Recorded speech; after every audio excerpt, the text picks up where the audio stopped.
by introducing myself. My name is David.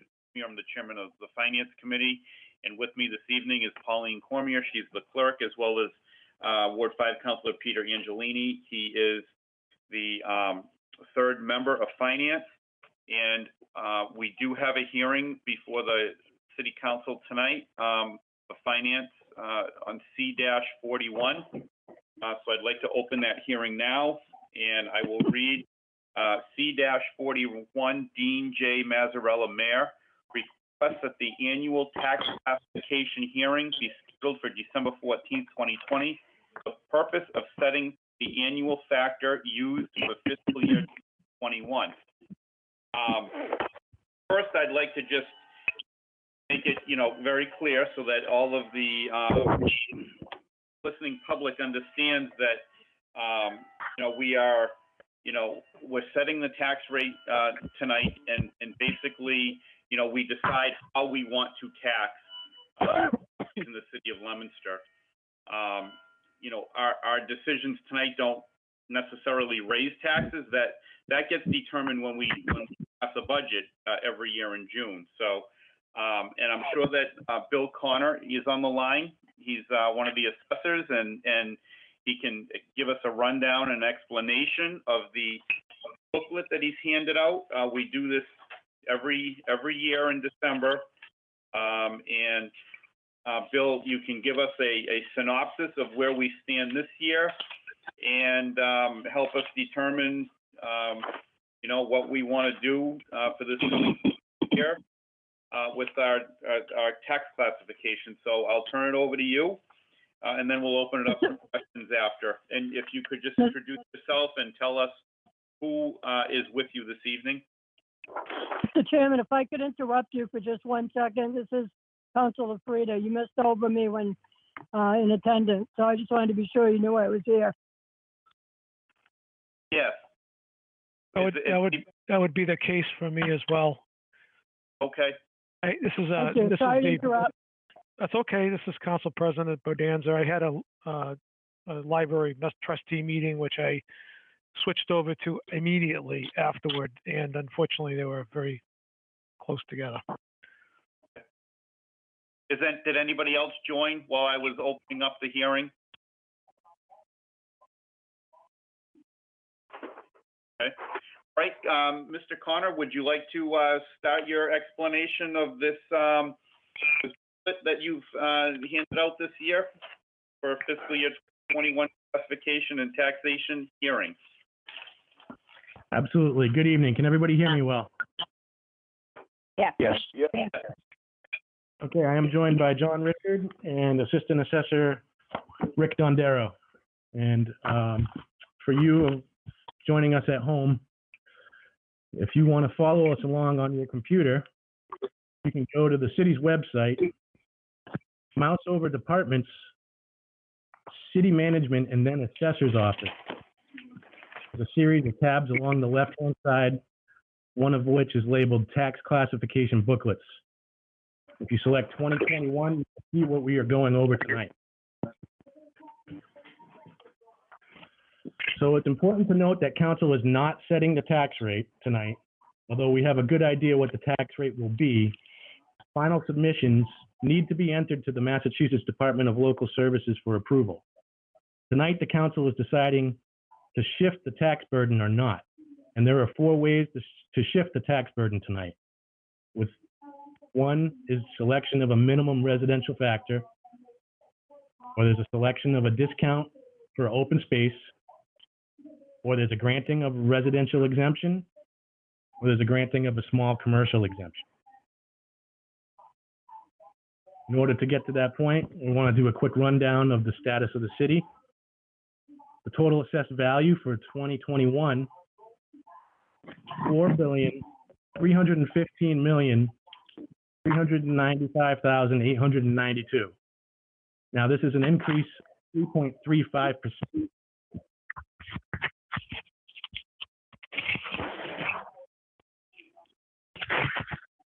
The assessed value for 2021 is $294,767. This is a 4% increase from fiscal 2020. which the average assessed value was $282,884. The estimated tax levy for 2021 is $78,238,127.52. And this is a 4.21% increase from fiscal 2020. This can all be seen on page 19 in your tax classification booklet. Now, with all that being said, there's still $5,208,162 in unused excess levy capacity.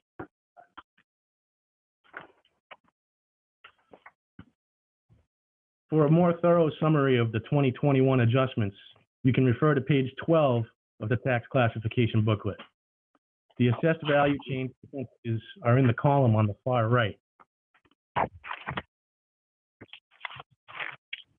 There you can see the single family class increased about 4%. The value of the condominium class increased about 5%. Three family properties increased 13.5% in value.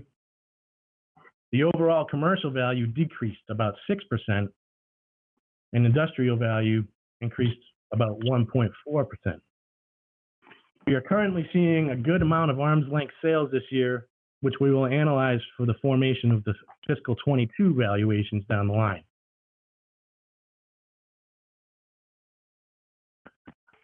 Next, if you want to turn to page 20 of your classification booklet, you can see our new growth submission that was approved at $63,401,655. This translates to $1,139,963 of tax levy growth. In this new growth evaluation, we had 14 new single-family homes, new personal property accounts, new apartment buildings at Brooks Pond, 4 new condo units, and the rest is made up of additions and remodeling and general improvement of property values.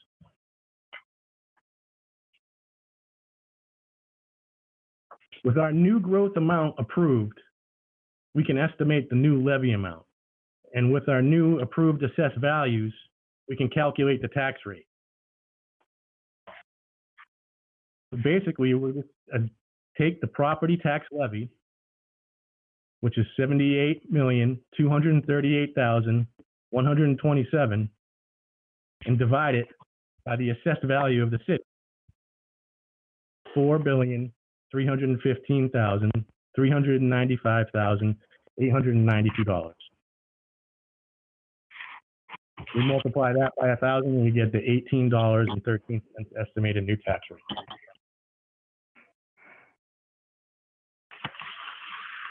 So our purpose of the meeting tonight, now that we know this information, is because the tax classification law allows City Council, with mayor's approval, to increase the commercial, industrial, and personal property share of the town's tax base up to a maximum of 150% of current market value. Currently, that market value of the commercial, industrial, and personal property makes up 20.8% of the city's total of assessed value. When we talk about splitting the tax rate for adopting classification, we are determining how much of a burden you would shift from residential onto commercial, industrial, and personal property. Pages 27 and 28 of your tax classification booklet show the impact on the tax rates. Because 79% of the community is residential and 21% is commercial, industrial, personal property, you have to shift the burden heavily onto the commercial, industrial, and personal property side in order to save the residential class anything significant. You can see this on page 29. For every dollar you reduce the residential rate, increase the commercial, industrial, personal property rate by $3.81.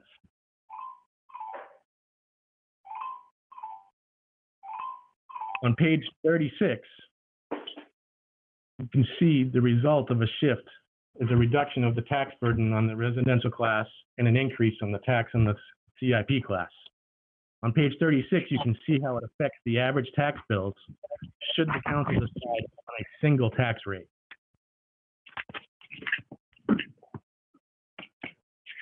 So tonight, the council has 4 votes that are required.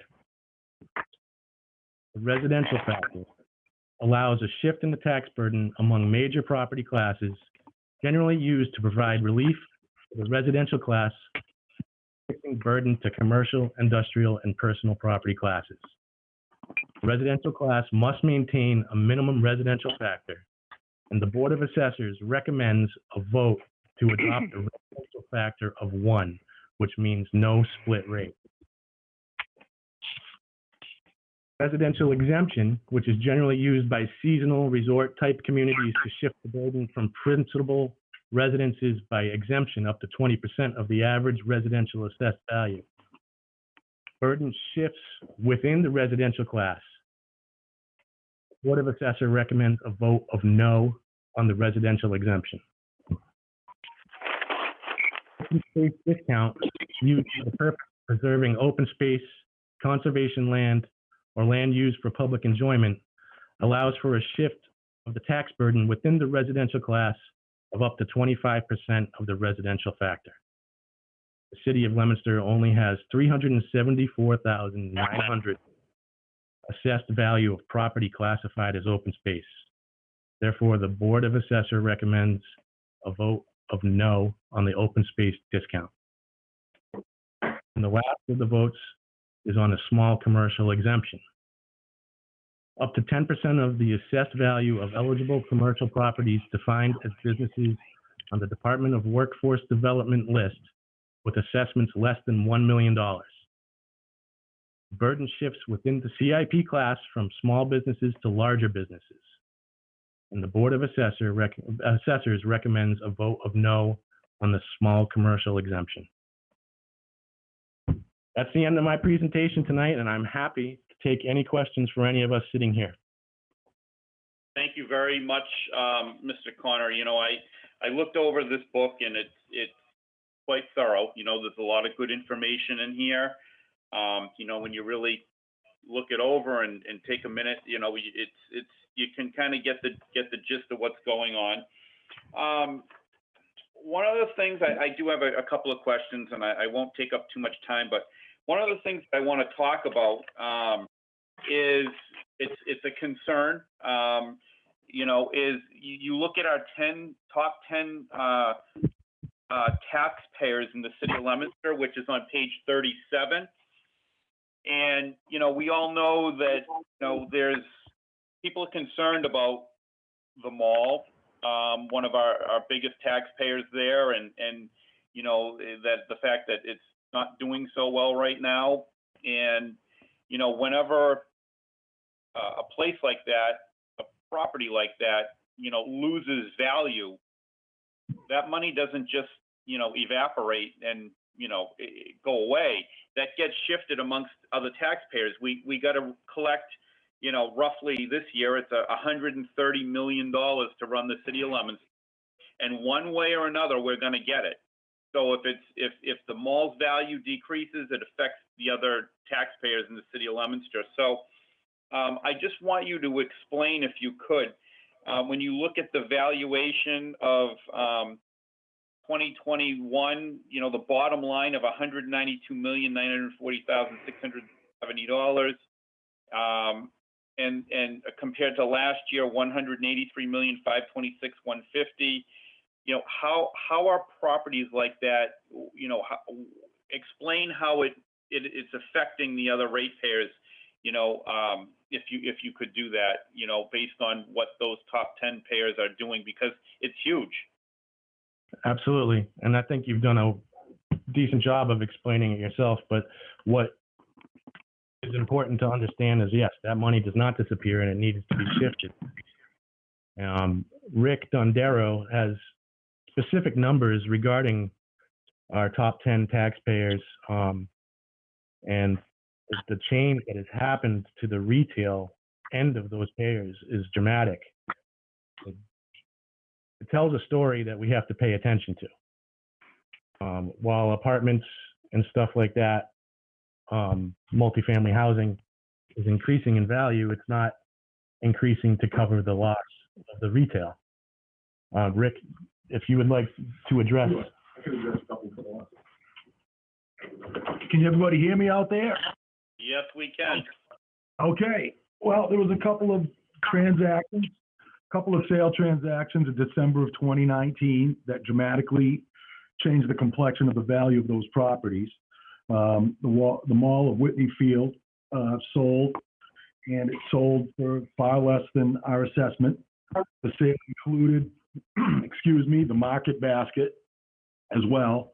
At the time, we had a $44 million assessed value for those two properties, and they paid $16 million for both properties. This is a dramatic reduction in value as far as if it's a fair market sale. We do not feel it's a fair market sale. However, we do not feel that the mall is worth what it once was. So when a sale like that happens, and the 2019 sale does affect what we're talking about right now, 2021.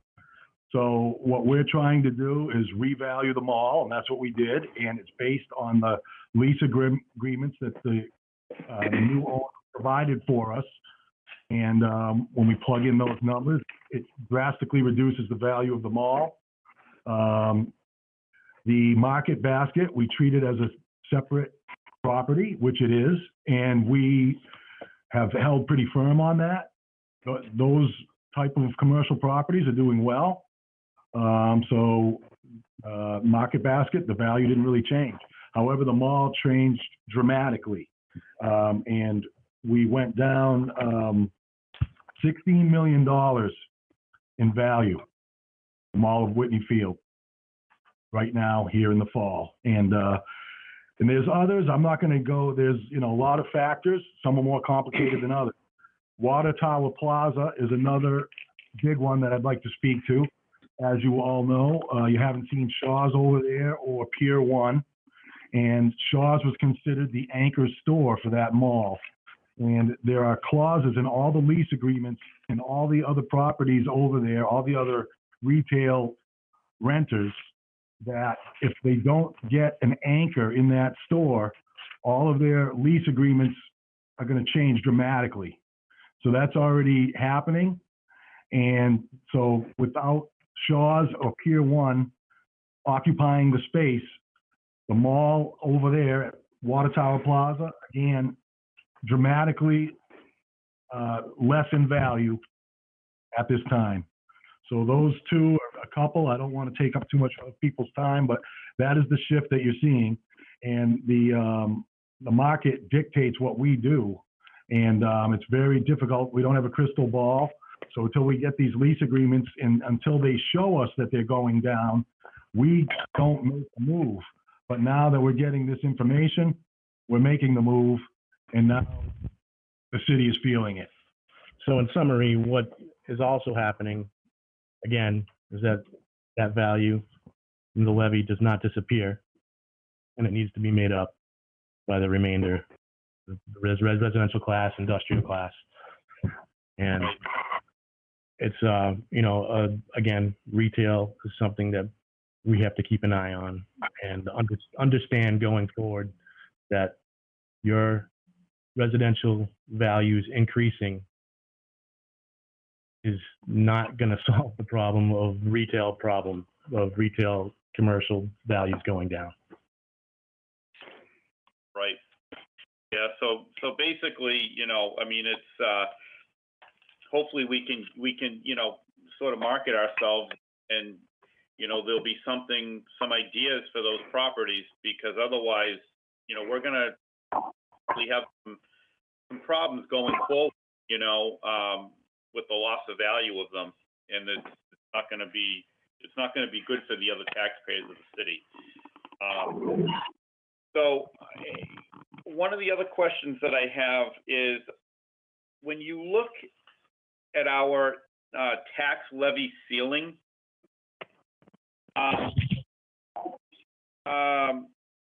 it was showing FY 15, 16, 17. This is on page 9.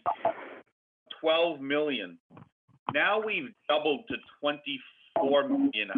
How does that, is it something to do with the tax rate being lower, that the tax levy ceiling is higher, or can you explain that? Sure. I will. I'll take that one. It's simply a mathematical formula. It's the total value times $25 per thousand. So Proposition 2.5 means you can raise 2.5% of the value, $25 per $1,000. Okay? So as the total value, if you look at a chart that shows how the values have changed, the total value has changed, then our ceiling has changed. So that's why it's important to have increasing values. So when we have decreasing values, the tax levy ceiling will go down. Go down, So okay. if value goes down, 30% across the board, then our tax levy ceiling will go down 30%. And remember, we cannot raise, and we're raising the tax levy, plus we could raise another $5.2 million, right? So that's about $83.5 million. Now, we could, with Proposition 2.5 overrides, go to the ceilings, the ceiling amount, whether it's a debt exclusion or a one-time override or a permanent override. You can go to the tax levy ceiling of $25, and our tax rate, we think, is going to be $18.13. So the city theoretically can go all the way to $25. You don't want to do that because then there are communities in the Commonwealth that have reached $25. Yeah. So you're looking at big time cuts to budgets for inflation factor alone. Right. So the more we're under the ceiling, the better. So do you understand how the ceiling works? So our values were a lot lower in those years when the ceiling was only $12 million. Right, and the values have went up quite a bit. So yeah, it makes sense. I get it. Thank you very much for the explanation. And I'm just going to make one more point. I mean, I could probably ask several more questions, but I'm going to let others, and then we got other hearings tonight too. So I'm just going to make one more point. Page 32. Last year's average single-family tax bill was $5,086. 2021 was $5,344.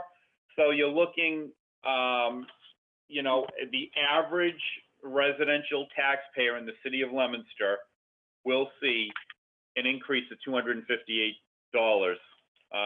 this coming year, if my math serves me correctly. Is that correct? That's correct. Okay. All right.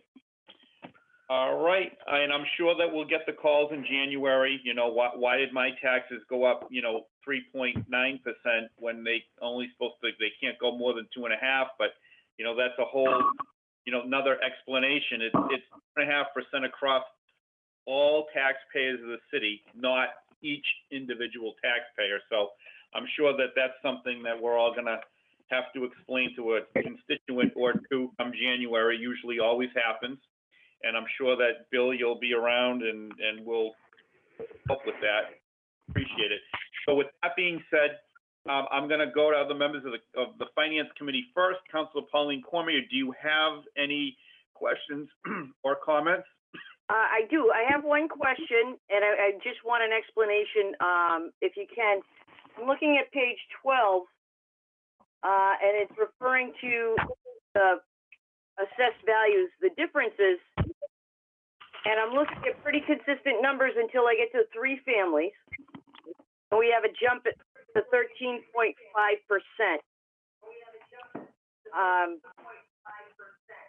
Can we explain how that number is derived and how we get to that point where it's that much of an increase? Sure. It comes down to the fact that apartments are attractive. We've crossed the threshold where income properties are really making some money, and people have figured it out, and they're paying a lot of money for 3 families because they make money. So, my advice to people who are giving units to family members or giving units to people who are discounting units or things like that, we don't get to compare you differently. You're going to be compared the same as your neighbor who bought the 3-family for $400,000 and can make a decent income off of that. So that's what people have figured out, and Leominster prices are showing it and reflecting that. 13% increase. Which obviously is bad news to us families who have kept the 3 families in the family circle for 50 or 60 years. Absolutely. We see it very often before this jump. It's time to have a look at the value of your property and what it's capable of, because that's how we have to assess it. Highest and best use. So rents are getting higher, and people are making more money off of rents.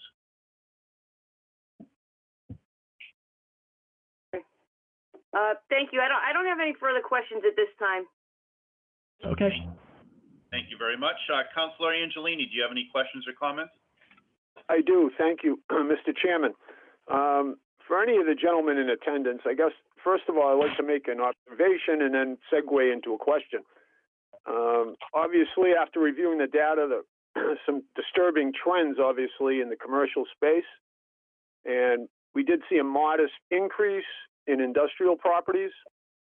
And I guess you can see at times where there's temptation to look to shift some of that burden, increase it in commercial industrial properties. But I think it's a fool's errand, because ultimately what you do is you chase industry away in commercial, and your tax base becomes even less diverse.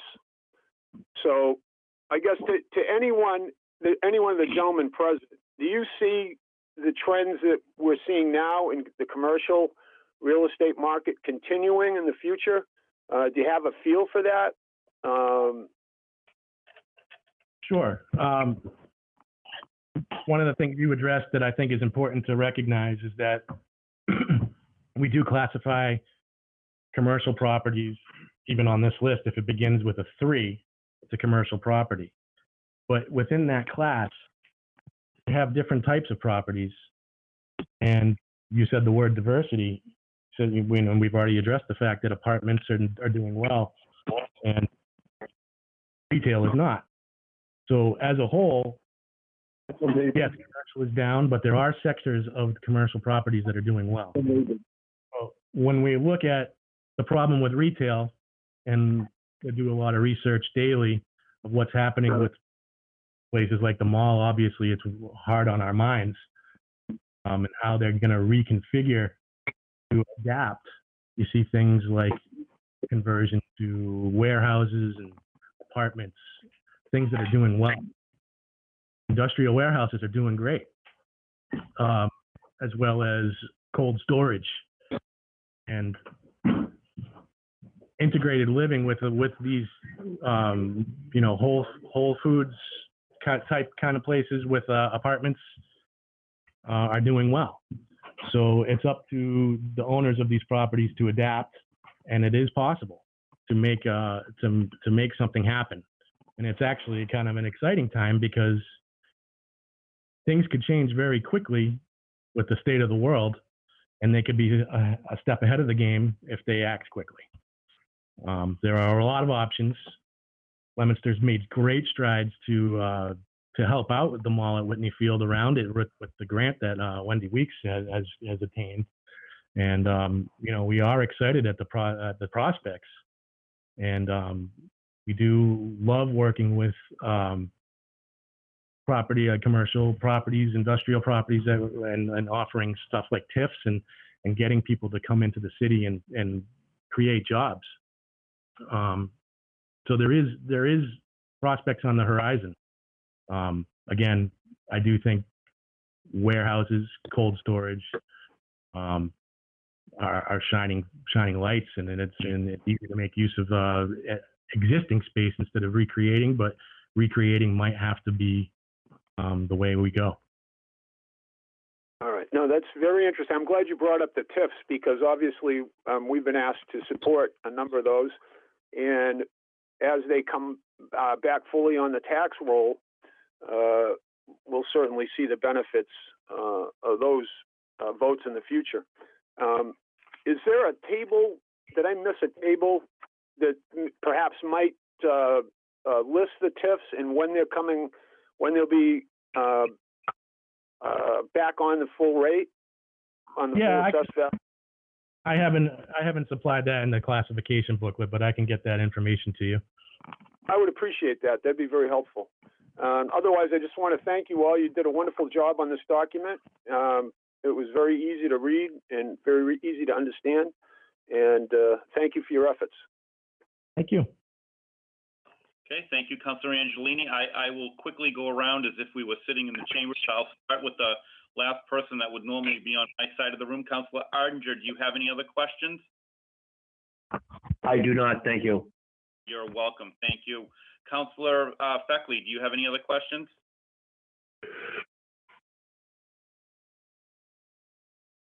Councilor Feckley?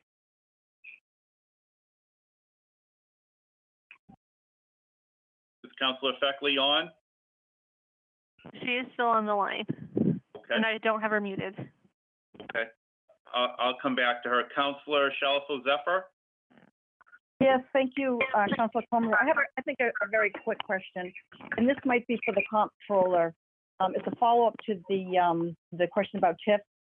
As TIF, as the TIF, as the years go on, and less of the savings, the tax savings is being realized by the TIF recipient, that incremental growth, John, is that considered new growth each year? Yes. That added? So it's new growth incrementally, and it builds until it's 100%. Yes, that's new growth. The exception might be this year when we've granted an agreement with the Summer Street. Right. We're gonna get all that growth this year, but down the line, because their TIF didn't kick in. Okay. All right. That's just what I wanted to. I just wanted to clarify that. So as it's released, basically over the course of the TIF, that incremental amount of property tax is considered new growth. Right. Yes. Okay. All righty. Thank you. I just wanted to make one other comment. This is just a general comment. The change in residential tax rate. I know the average tax bill is going from $5,086 in 2020 to $5,344. Excuse me, and that's a difference of $258. That's a 5% increase. On an average tax bill, it's a 5%. That difference. So, I just wanted to point that out. I think we all certainly understand the challenges. Certainly, the commercial properties in town have posed to the assessor's office. But I think that's just something very, we have to just be mindful of that. And I do want to thank the assessing team because every year you give us, the booklet that has lots of information and is very, very well done. So I just want to say thank you. I appreciate that. Thank you. Thank you. Thank you very much. Is Councilor Feckley, is she back with us? I don't know if she's having problems with her device or phone or. All right, Councilor Dombrowski? I don't have any questions. I thought the package was very complete and the presentation very good. I just want to thank everyone for coming down. Thank you very much. Councilor Frida? Yes, thank you, Mr. Chairman. I actually have a couple of concerns, which probably isn't going to surprise anybody. I have them every year. Because we need to make sure people understand that these taxes are as a result of the budget that's approved. The issues with the mall, the issue with water tower, these are all pre-pandemic. We knew this at the end of last year, that there was going to be some serious repercussions because of the value of the mall going down. When we received the budget, the mayor's letter, I believe, indicated a tax increase. We had that discussion, and I kind of felt that it was our responsibility to look a little closer at the budget, knowing that this could actually would affect the tax rate. We knew that was going to happen. If you increase the taxes, the tax rate, you're going to pretty much, in the most part, increase the taxes due. Hello? Hello? Go ahead, Councilor Frida. I don't know, there was some interruption. Oh, okay, I thought somebody was making a comment to me. So I really, I don't know that we shouldn't have done a better job during the budget. I mean, I had a conversation with the assessor this morning, just because I watched Worcester to see what Worcester was doing, and I know it's completely different than us. They had a contingency fund, but they voted to take $1 million out of their fund, put it towards the taxes to lower it for their residents and the businesses. So, you know, I had talked to the assessor this morning, just to get an idea about if we took $1 million out of stabilization and put it towards the taxes, what kind of effect would that have on that $258 increase? Doing some quick numbers, he indicated to be about $71, if I'm correct. So I guess the question would beg, if we had looked at that differently in June, and we had more of a discussion on that in June, if we had cut that budget by $2 or $3 million, could we have kept a substantial increase from occurring this year? I mean, it's a year of a pandemic. People don't have their jobs. I mean, this was a concern I had in June, not voting for that budget, knowing that every year we go through this and we say, oh, we'll have to watch it next year and be a little more careful. And we don't. You know, I really think this is a year we should have done better for the taxpayer above any other year. I mean, there's some real situations out there, and could we have done it? I think we probably could have. We're in great financial shape as a city. We've done everything well. Our tax rate has been pretty consistently low. Our levy capacity is in good shape. I mean, we're in good condition all the way around. I absolutely agree. But I think this year we could have done a much better job for the taxpayer. Okay, that's it for me for now. Thank you very much. Councilor Bedanza? No, it's just this is a pretty similar argument every year.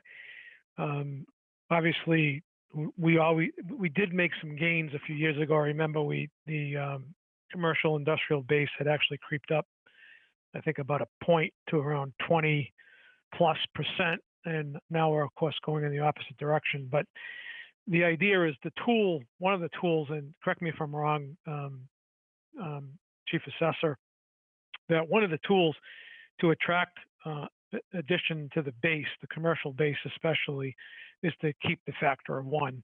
And that's in light of the fact that by retreating from a factor of 1, it takes a real penalty to the commercial base to produce any real savings to the residential base, because the residential taxpayers are so much more numerous than the commercial taxpayers. And the idea, I think, in Leominster has always been to use a factor one as an attractive marketing technique or tool to encourage commercial and industrial growth. That continues to be the same, Mr. O'Connor? Yes, and I think it's the best demonstration of that is on page 29 of the booklet, and it's very clear that when there's a $1 reduction in the residential rate, there's a $3.81 increase to the commercial rate, and it's not a way to function. The businesses will just suffer.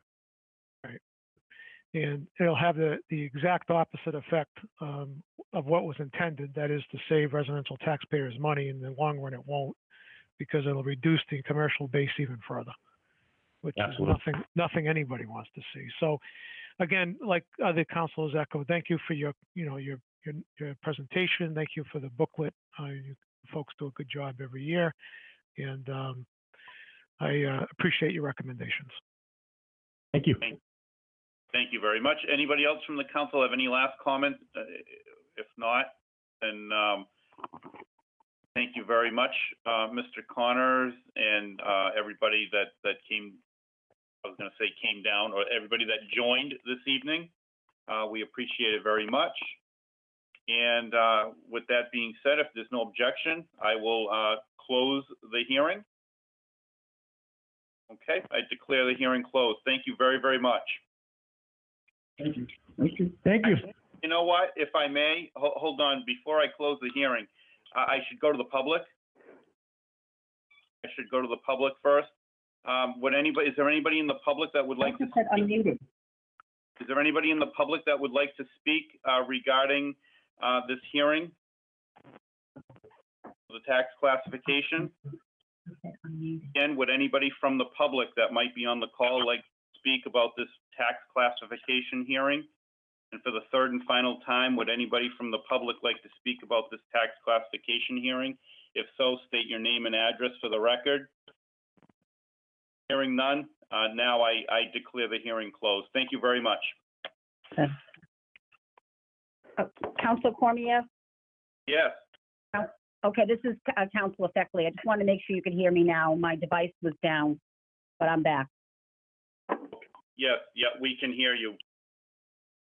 Thank you. Okay. Are we all set? I think we have a 6:20 hearing now, the chairman of legal affairs. Yeah, Councilor Dombrowski, before you begin the 6:20 hearing, this is Council President Mark Bedanza. I just want to say for the record again that I am recused from this matter and will not be participating. And Councilor Feckley, as vice chair, will be handling the duties of the chair. Okay, thank you, Mr. President. We have a public hearing at 6:20 p.m. regarding petition 1721, and it is referred to the chairman of legal affairs. Thank you very much, Madam Vice President. This is petition 17-21. Stephen Fraticelli of Fraticelli Oil Company, Inc. John, if you don't mind, just hold 1 second. I'm going to mute somebody because I think it's giving a lot of feedback. Yeah, thank you. All right, John, try again.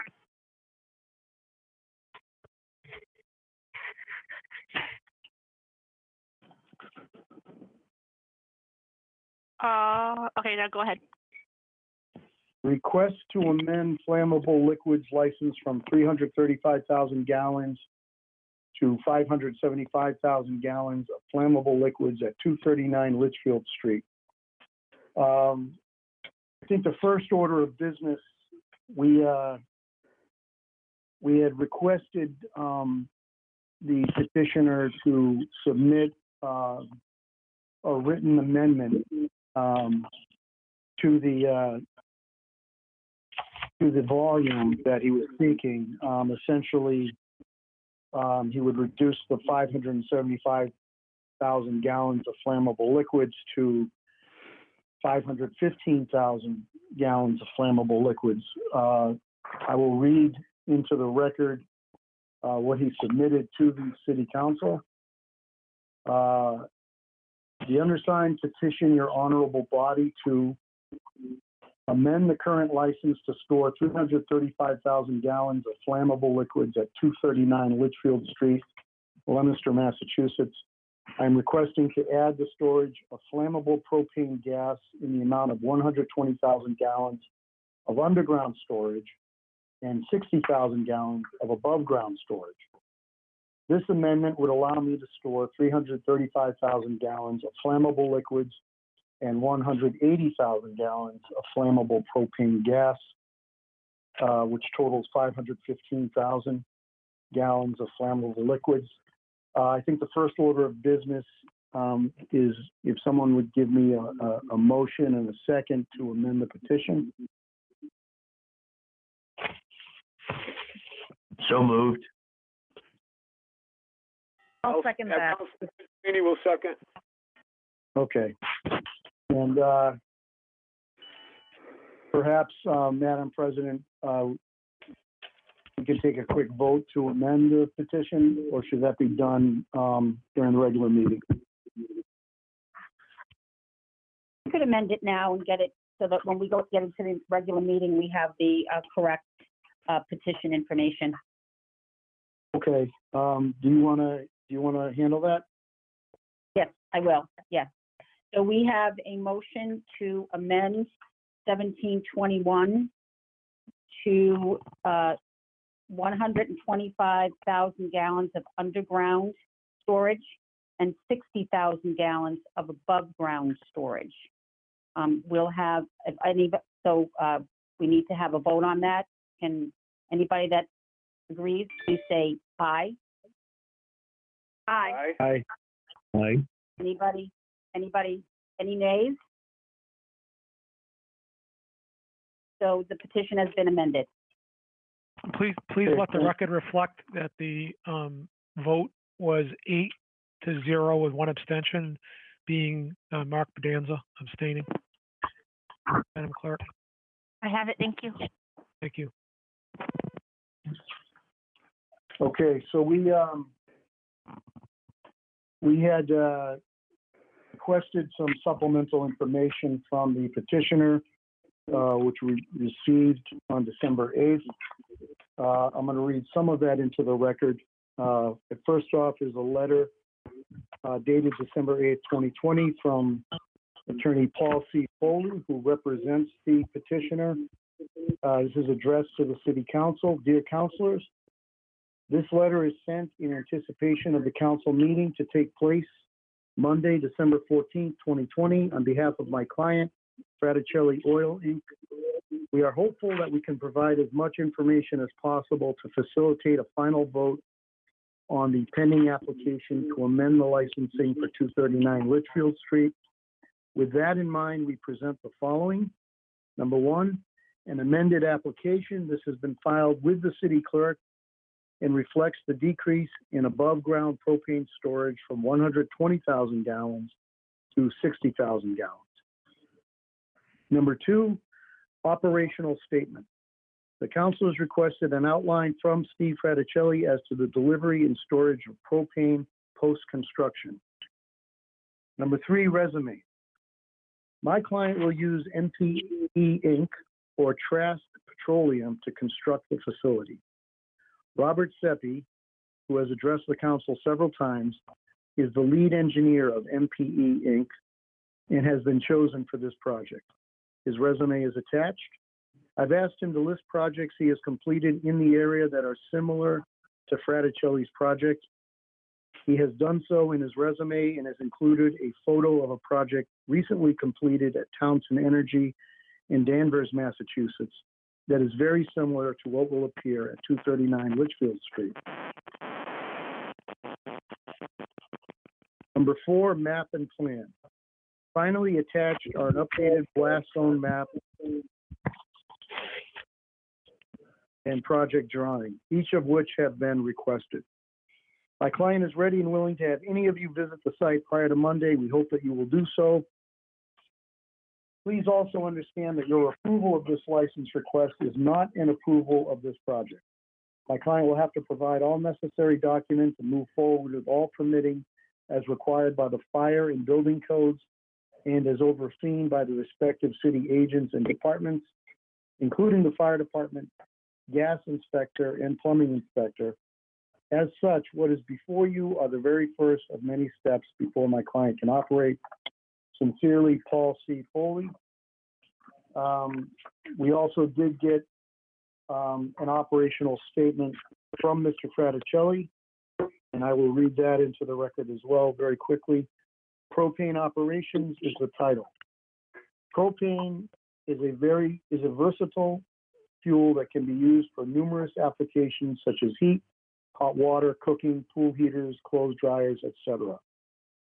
Like oil, the demand for propane will increase as the winter months approach and the weather turns colder, which in turn will require more use of delivery trucks. An incoming propane tanker can carry approximately 8,000 gallons of propane. That roughly equals about 3 propane delivery trucks. As of now, I anticipate 1 to 2 tanker trucks per week entering and exiting my facility, and propane delivery trucks could be entering and exiting my facility as often as multiple times a day.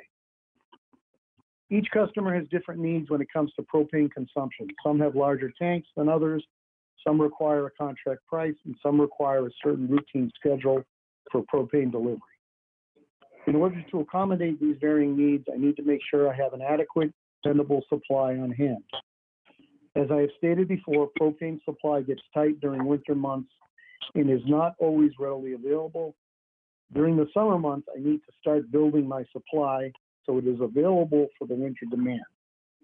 This allows me to build my supply gradually, and I would only need to have a couple of tanker trucks entering and exiting my facility a week.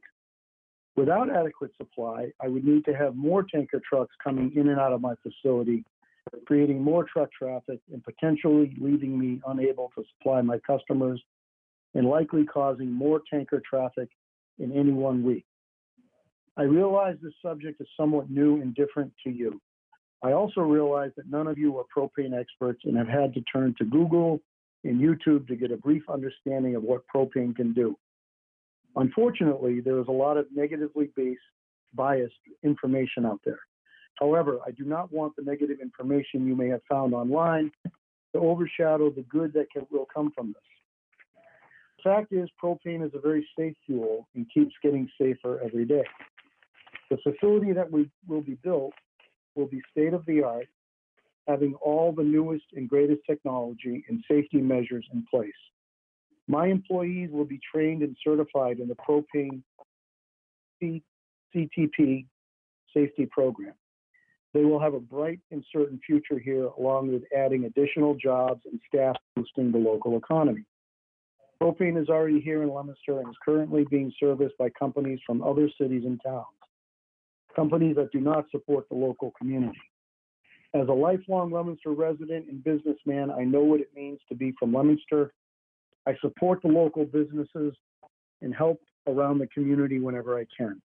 I feel it is time that we give Leominster residents the option of being able to choose a local company when it comes to propane needs. A local company name that they have known and trusted for over 88 years. I certainly would not embark on this venture if I felt it was dangerous, if I felt it would harm my business or the city. It is my hope that City Council votes favorably on this petition. Sincerely, Stephen Fraticelli. Also received resumes of Robert Pepe, the engineer, as well as Troy Phillips, who is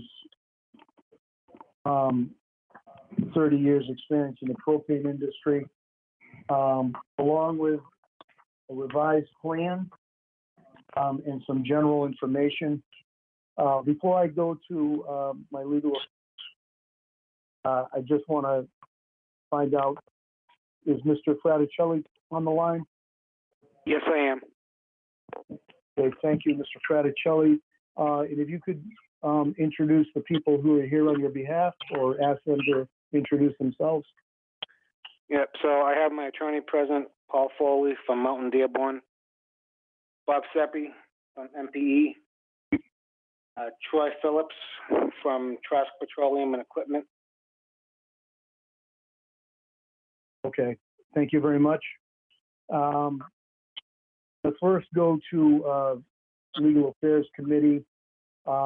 Councilor Shalfo Zephyr, I know that you had submitted some written questions. Yes, I did, as a matter of fact. Okay, I don't know if the materials they provided answered your questions or if you had some follow-up or what have you, but I invite you to go ahead. Thank you very much, Councilman Dombrowski. Mr. Fraticelli, thank you very much. Most of my questions were answered. The latest plan that I think is dated, it's too small, but anyway, it's the latest plan. It had color coded so that the above ground storage areas were highlighted in yellow. That was very helpful. And then the 4 underground tanks were highlighted in green. So that was very helpful. And that answered some of my questions. And amending the petition was one of my questions as well, so that the petition matches the latest plan that we have. I still do have a couple of questions. So how many oil fuel trucks do you have on site now? I have 30 oil trucks right now. 30? Yes. Okay, that's great. So in looking at this plan, the most recent one, where would those 30 trucks be parked? Well, they're parked along the garage and along the back part of the yard area. So where you have you've got 3 propane delivery trucks, kind of in the center of the plan, center top plan, and then over on the right-hand side. So the oil fuel trucks would be parked along that same line as the propane trucks on the right-hand side of the plan. Is that right? Yes, correct. Okay, so that's the back. That's what I would just want to confirm. Okay, so this plan shows 7 propane trucks, and then you'd have the 30 other oil trucks, existing oil trucks parked along that same back wall, back yes, boundary. correct. Okay, thank you. I have another question. My questions that I did submit in writing were answered, and I really appreciate that. And in looking at the larger plan that you also provided, MPE provided, I just wanted to ask a question to clarify note number 6 on the right-hand side of the plan, and I'll read this for any public folks listening in. It says note number 6, this is a conceptual drawing for licensing purposes and is only intended to show the quantity of gallons of above ground and underground storage. Location and size of tanks may vary. Detailed PE stamped construction plans will be submitted, at the time of implementation. So my questions have really been specifically to understand the location of the above ground storage as it impacts any existing traffic on Litchfield Street or any of the neighboring residences. So in looking at the plan, what this note seems to say is that this plan is really only, it's a concept, but it isn't necessarily how the facility would be proposed to be built. Is that right? No, that's not what that means. What it means is this is just simply for viewing purposes. More detailed engineered plans would be drawn up once we're given the okay for the license. So the plans would be several pages. It would be a giant book, if you will, of the same size as a single sheet you have. That's what that means. Okay, but it says that location and size of tanks may vary. Let me answer that. We show 1,000-gallon propane above ground tank for the future. If you want to fill people's propane tanks, that may be a little showcased differently. The size of tanks, you may buy a 25,000-gallon tank instead of a 30, but the total would still be 120,000. The location of the tanks, pretty much for the underground, is going to be where we show it. That's not going anywhere. And, there might be some small delivery trucks, maybe, something to that effect. We just don't want to be held to the specific what's on these drawings. Okay, Mr. Seppi, with that, this is Council President Bodanza. It's 7 o'clock, and we are going to have to start the meeting, and then I'll entertain a motion to recess so the public hearing can continue. Would you all join me to recite the Pledge of Allegiance, please? I pledge allegiance to the flag of the United States of America and to the republic which stands one nation under God, indivisible, with liberty and justice for all. Okay, I'll now take the roll call of the councils in attendance, starting with Councilor Frida. Present. Councilor Dombrowski. Present. Councilor Shalfo Zephyr. Present. Councilor Feckley. Present. Councilor Angelini. Present. Councilor Ardinger. Present. Councilor Pauline Cormier. Present. Councilor David Cormier. Present. And I shall be recorded as present. All 9 councilors are in attendance. Next, we have approval of records. Is the Vice President ready to report? I am Mr. President. I have the minutes of the regular city council meeting of November 23rd, 2020. I find them to be in order and ask that they be placed on file. Very well, thank you. And I'll entertain a motion to... Council President, I have a question on the minute. Yes. Trying to pull it up now, but I believe it was speaking to the issue of my petition. And I think it stated that the Legal Affairs Committee recommended denying the petition. I believe it should have been Ways and Means. Yes. That's correct. Thank you, Council Frida. Okay, anybody else? Okay, I'll now entertain a motion to go into recess. Make that motion, Councilor David Cormier. Thank you, Councilor Cormier. Do we have a second? I'll second it. Councilor Pauline Cormier with the second. Any discussion?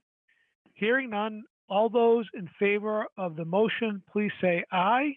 Aye. Aye. Anyone opposed? By a vote of 9-0, we are in recess. The chair is back to Councilor Feckley, and the hearing back to Councilor Dombrowski, Chairman of Legal Affairs. Okay. Okay, this is Councilor Dombrowski. I'll just resume if that's okay. Councilor Zephyr, thank you. Councilor Shalfo Zephyr, additional questions, or you had wrapped up? No, I think I'm all set for now. Thank you. Okay. Before I move on to the third member of, I forgot to ask. I don't know if the fire chief is on the line or not. Yes, the fire chief is on with 2 other members from the fire department, Deputy Cameron and Deputy Campagna. Okay, great. Thank you very much, Chief. Councilor Cormier, I know this is a third member of Legal Affairs. I know some written questions as well, and I don't know if you felt the written submissions had answered your questions or if you had any follow-up. So I'll just refer to you right now. Thank you very much, Mr. Chairman. So I'm looking at the new plan that we got, and I think the question I had asked has been answered. With the reduction of 60,000 gallons, that did not take away from the new future underground tanks, because it was above ground that you took away, right, Mr. Fraticelli? Yes, correct. Okay, so there still is those 2 future tanks there as well. So I just want to quickly, I'm just trying to get an understanding of how we arrive at 515,000 gallons, because that's basically what the amendment would be, a total of 515,000 gallons. So when we start over on the left-hand side of this map, we have B I'm sorry, 4 30,000-gallon tanks. So that's 120 gallons, if I'm not mistaken. Plus, we have 1,000-gallon above-ground propane, so that's 121,000 gallons right there that we've got, right? Yep. Okay, so then when we look at the middle part of the map, when you see where it says Dempsey Street, right above is fuel tanks, which is below a fueling station. I'm assuming that there's some storage there. Is that where you store oil? Yes, correct. How many gallons are in there? We have a 68,000-gallon tank, and then we have 4 30,000-gallon tanks. So 30, 69, so 120, 178,000 in there total. Yes. Okay, so 178 plus 121. We're looking at 299,000 gallons of flammables between those 4 underground tanks, the 1,000 new future proposed above ground, and these tanks right here. So that leaves us the difference of 216,000 gallons. So where else on this, unless I'm missing something, where else on this map is 216,000 gallons of flammable liquid? I understand that. Okay, so like I explained before, the license requires everything that's on the property, not just storage tanks, but trucks. I have 30 oil trucks. Each one holds 2,800 gallons. So 800. 30 times 2,800 gives you 84,000 gallons. I have 3 tanker trailer trucks that each hold 12,000 gallons. So that's 36,000. Yep. Yep. So that right there, that gives you what another 120,000 gallons right there. 84,000 plus 36,000 plus 121,000. The delivery trucks actually are 3,000-gallon tanks. You have to count all 3,000, even though you only put 2,800 in them. Okay. Hold on one second. I'm trying to do some math. 84 plus 36,000 plus 121,000 plus 178,000. Okay, so that's 419,000. Right. But the propane trucks also. And under this proposal, there'd be propane trucks. How many? So let's see, 419. So 515 minus 19. Okay, so that leaves you with 96,000 gallons more. So let's say we divide that by 2,800 gallons. Actually, are you going to have 4 propane trucks on site? 7. 7? Right. Okay. So that would leave us 7 times 2,800.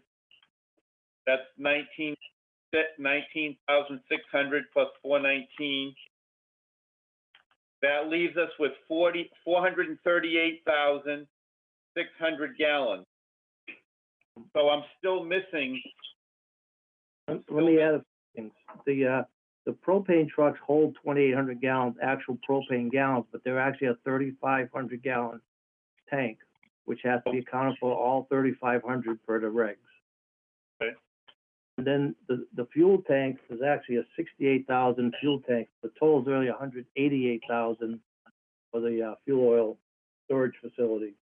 So there's another 10 grand on. It's really 188, not 178. Correct. And then okay, so that adds. So that brings you up to 429.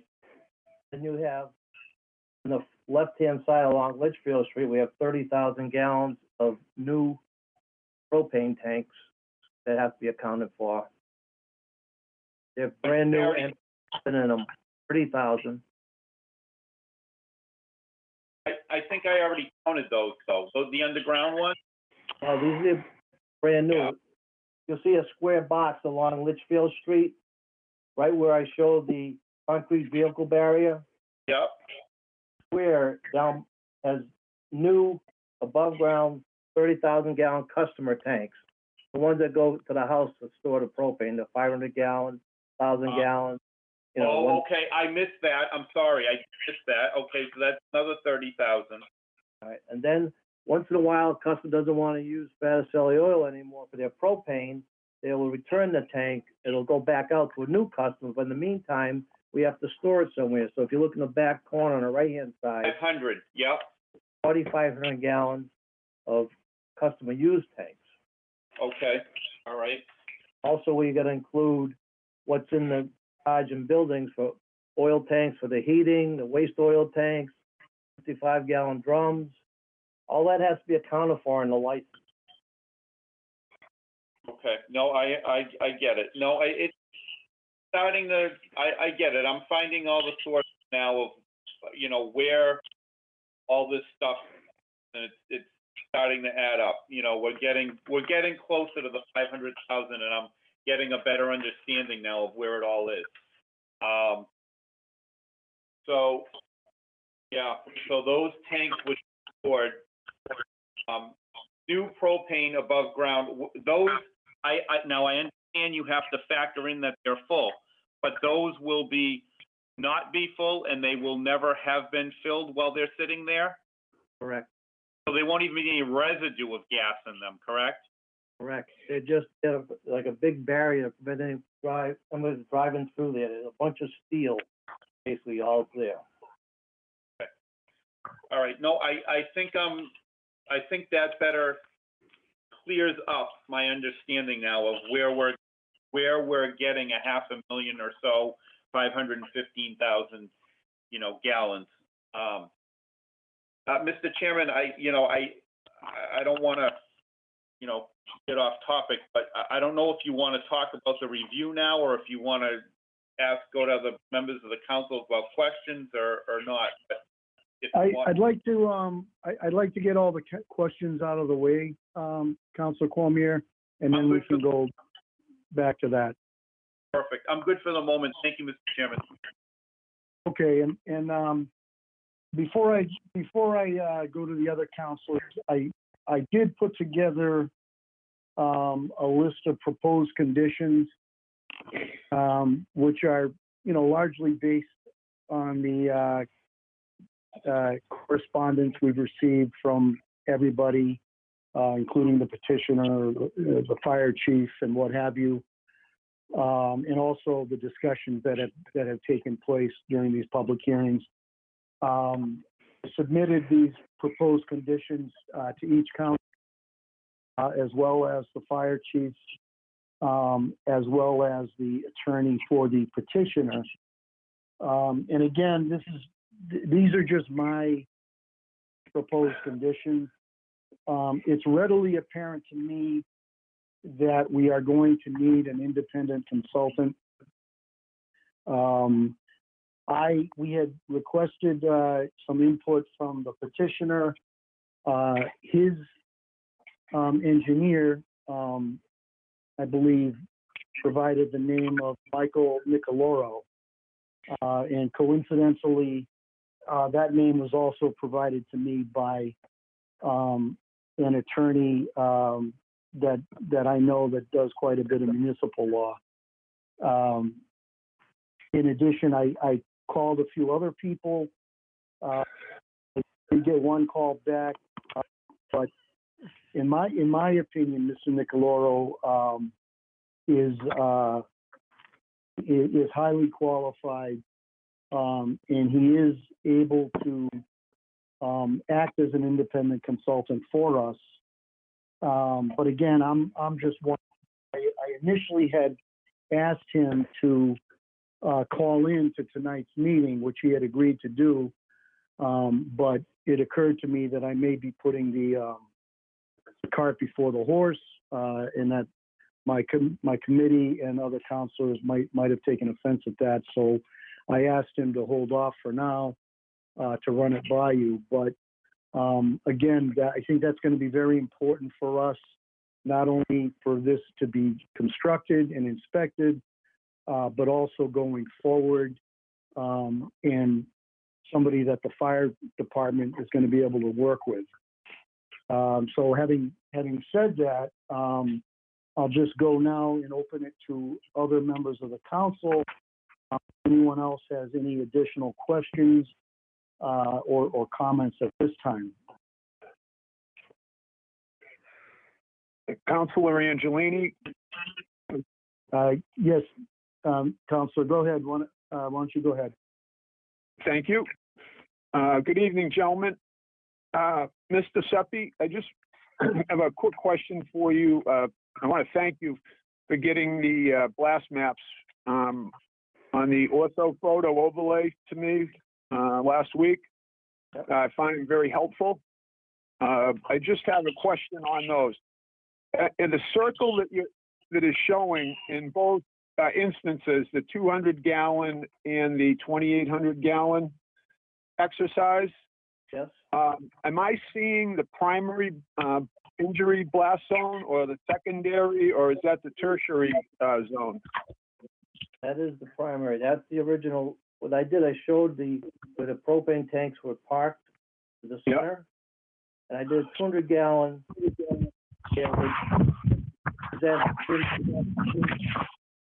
Oops, I'm sorry, the background noise. I couldn't hear you there. I'm sorry. Could you please repeat that, sir? Yes, the 200-gallon blast zone is for a propane delivery truck that may come back at the end of the day that would have some leftover propane. They didn't make all the deliveries. And as you can see, the circle pretty much covers basically only their property. The other blast zone I showed was the 2,800-gallon blast zone, which one of the councils asked for, which really doesn't represent that property because there is no storage tanks above ground that hold 2,800 gallons, and the delivery trucks would not be parked on site full. What that may represent is an above ground tank that may be similar to that nursery you have in town that has that size tank. But for realistic purposes, I wanted to show the 200-gallon, which is more realistic what we'd have at that site that potentially be there above ground. I see. All right, thank you. That was very helpful.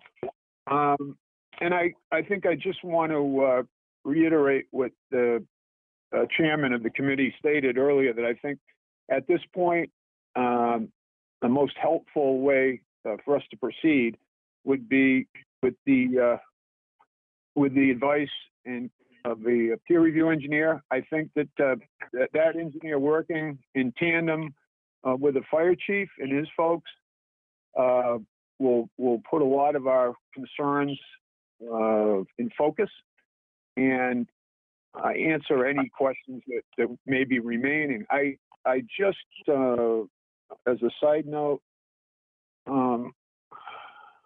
it's apparent, I guess, that that I know you want to move this project along, and I know that the council wants to accommodate you. So I guess we'll have to wait to see what the committee decides to do as far as that peer review engineer. And I would anticipate a brief review by that person, a summary report prepared and delivered to the council a week in advance of the next hearing, and then with the councilors have a very brief opportunity to pose any remaining questions they have to the peer review engineer, and that would satisfy me. And of course, I'm only speaking for myself. Thank you, gentlemen, for your time this evening. Okay, thank you, Councilor Angelini. Any other councilors that haven't spoken yet have any questions? Yeah, Councilor Frida. Councilor Frida, you have the floor. Not really a question, but it occurred to me, and shame on me that I didn't even remember it before, that we have a propane company that's like 10 feet over the Leominster line off of Leggett Hill, on Leggett Hill. So I had a conversation with the fire chief in Sterling this morning, just out of curiosity. I didn't know how long they'd been there, didn't know what they had to go through to place it there. And apparently they've been there 35 years, according to the chief. And in 35 years, they've had zero comment about odor, nothing about leakage, nothing about any comment. I called one of the businesses that abut this property, and he's been there for 24 years and has had no issue at all with the company. And then someone pointed out to me that Burrito Oil is just over the Leominster line in Fitchburg off the Airport Road. And, you know, he's since gone into propane.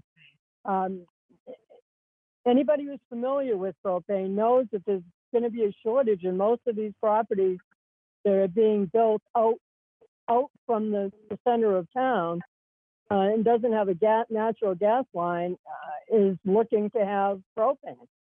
And that's an accommodation to some of the properties. And we had this discussion before about up off of Willard Street, some of the new houses, and they've got underground tanks on their residences. I understand that there's always going to be more and more questions.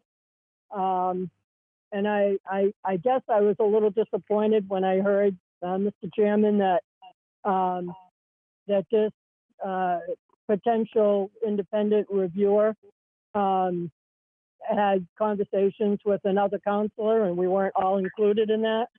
Would have been nice if we all heard the same thing at the same time. That didn't occur. But I don't know that we should continue to hold this gentleman up. I'll continue to say he's been in business 88 years, and I don't know that I've ever heard anything derogatory or irresponsible in terms of his business. So I understand the concern. I think they've been beaten to death in the past 2 or 3 months. And I'd be ready to vote with some conditions. Thank you. Mr. Chairman? Okay, thank you. Yes, Councilor Cormier. Councilor David Cormier. So first, Mr. Chairman, I want to thank you very much for all the work you've done to find, you know, a third party, you know, to do a peer review. I can tell you that I spent a lot of time on the phone. I've called a lot of firms myself to try to help out.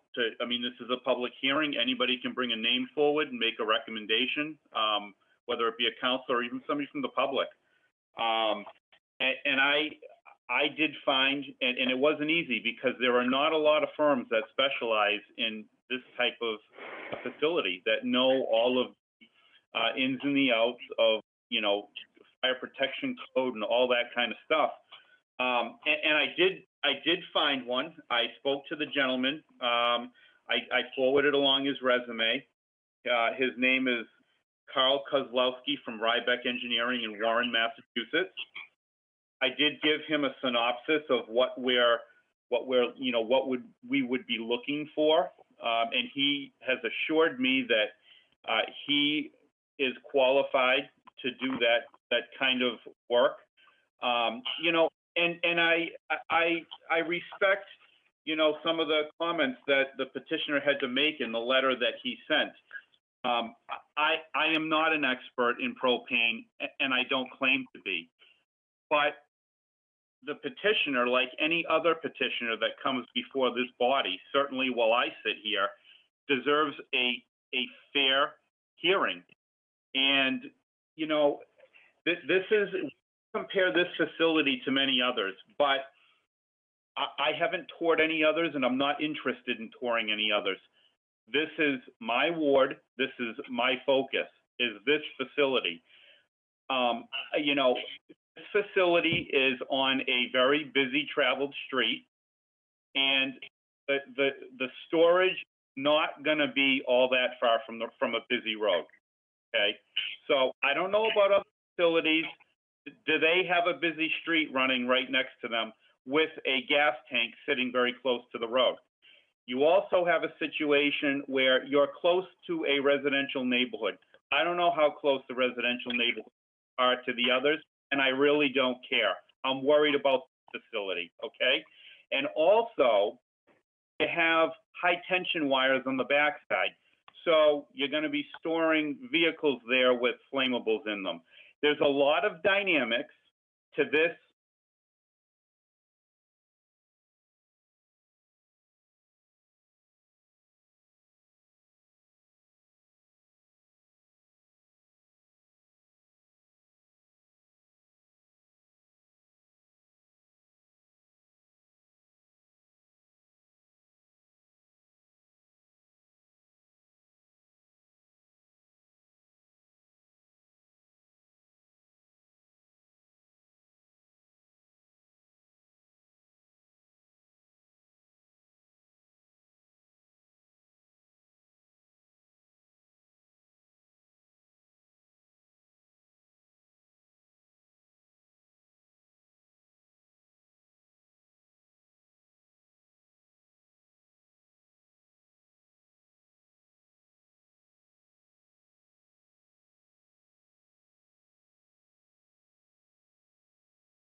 Okay, thank you, Councilor Feckley. Let me just bring this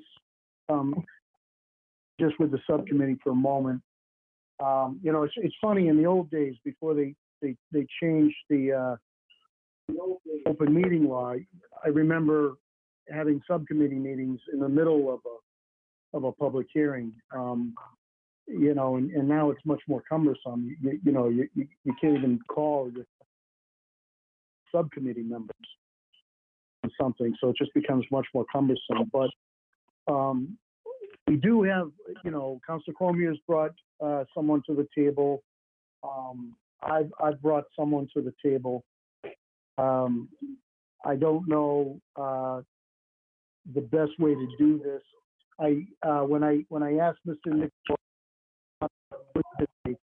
I did ask him if he could be available at the next meeting. He indicated he could.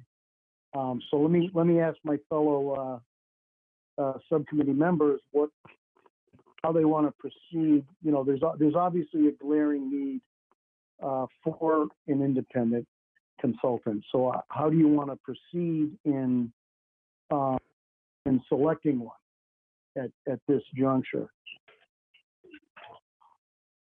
I'll go first to Council Cormier. You know, I mean, I'm just going to throw it out there. I was under the impression what we were going to have to do, and I know it's cumbersome, but we're a public body. I mean, we can't meet in someone's, you know, garage or basement and hash this out. I mean, it's got to be done in public. So, you know, my thought was, you know, is to bring both of these gentlemen to a meeting and ask questions. You know, what is your experience? Name some projects you worked on. What were the dynamics of the projects you worked on? Were they on a busy street? Were they near high tension lines? You know, did they require the building of a wall? You know, should it be concrete? How thick should it be? You know, Jesus Christ. I would like to understand, you know, from each of these gentlemen what their personal experience has been. And you know, both of them have many, many decades of experience. I think Rybeck claims 35 years, Cliff claims 40. And just try to figure out who is the better expert in this subject matter and go from there and make a decision from there. I mean, I don't know how else to do it, but that was my thought. And I'm just thinking we could probably do it in one meeting. In one meeting, we could figure out who we're hiring, make a recommendation. Okay. All right. And Councilor Zephyr, are you in agreement with that process?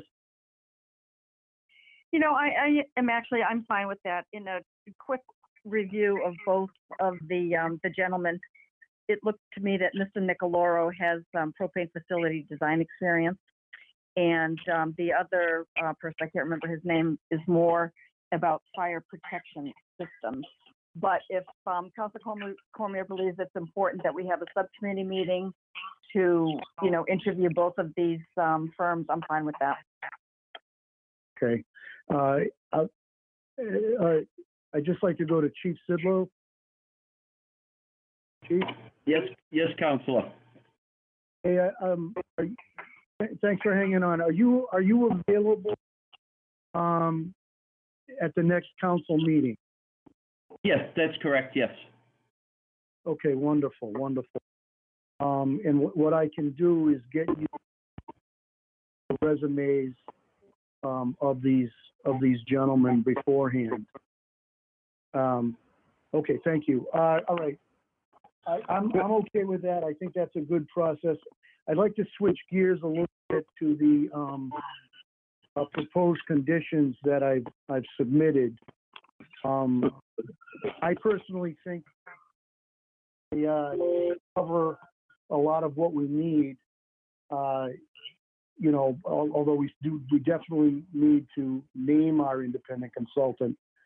But I'll first go to Councilor Zephyr. I don't know if you had a chance to, if you had any additional concerns, if you wanted to strike things, or if you think they're good for now.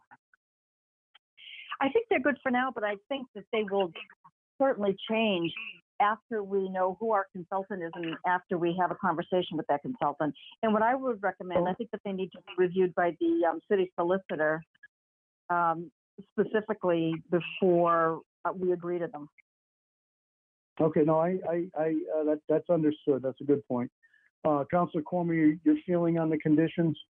Yeah, you know, I want to echo the sentiments, the comments of Councilor Shalfo Zephyr, because I do think I have a couple of conditions that I might want to put in,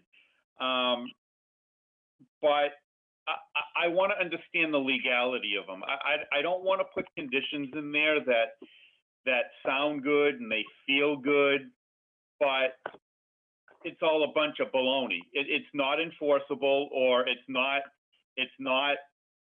legal, you know.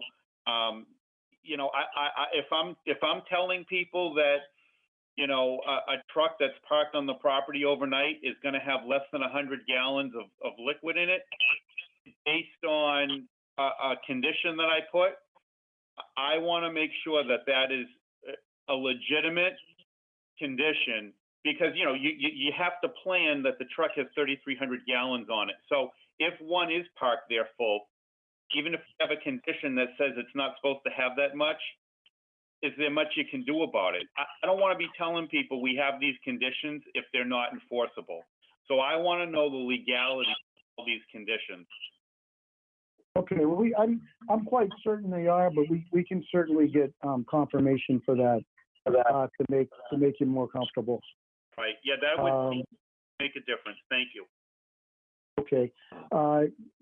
Solely with regard to the proposed conditions, any other counselor, you know, do you have anything extra at this point that you might like to add or tweak, or is this something that leave them in place for now and we'll run them by the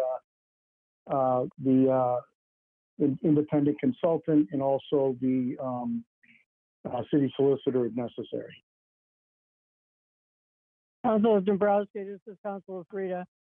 Councilor Frida, go ahead. I just want to point out Councilor Shalfo-Zephyr's comment. Knowing neither independent consultant, there wasn't a word about propane in Mr. Rydet, and I'm not sure of his name, Nicoloro. It seemed to be exactly what you're looking for. I don't know why you couldn't just choose someone tonight and move this along for Mr. Fraticelli. Get him on board and move to the next level.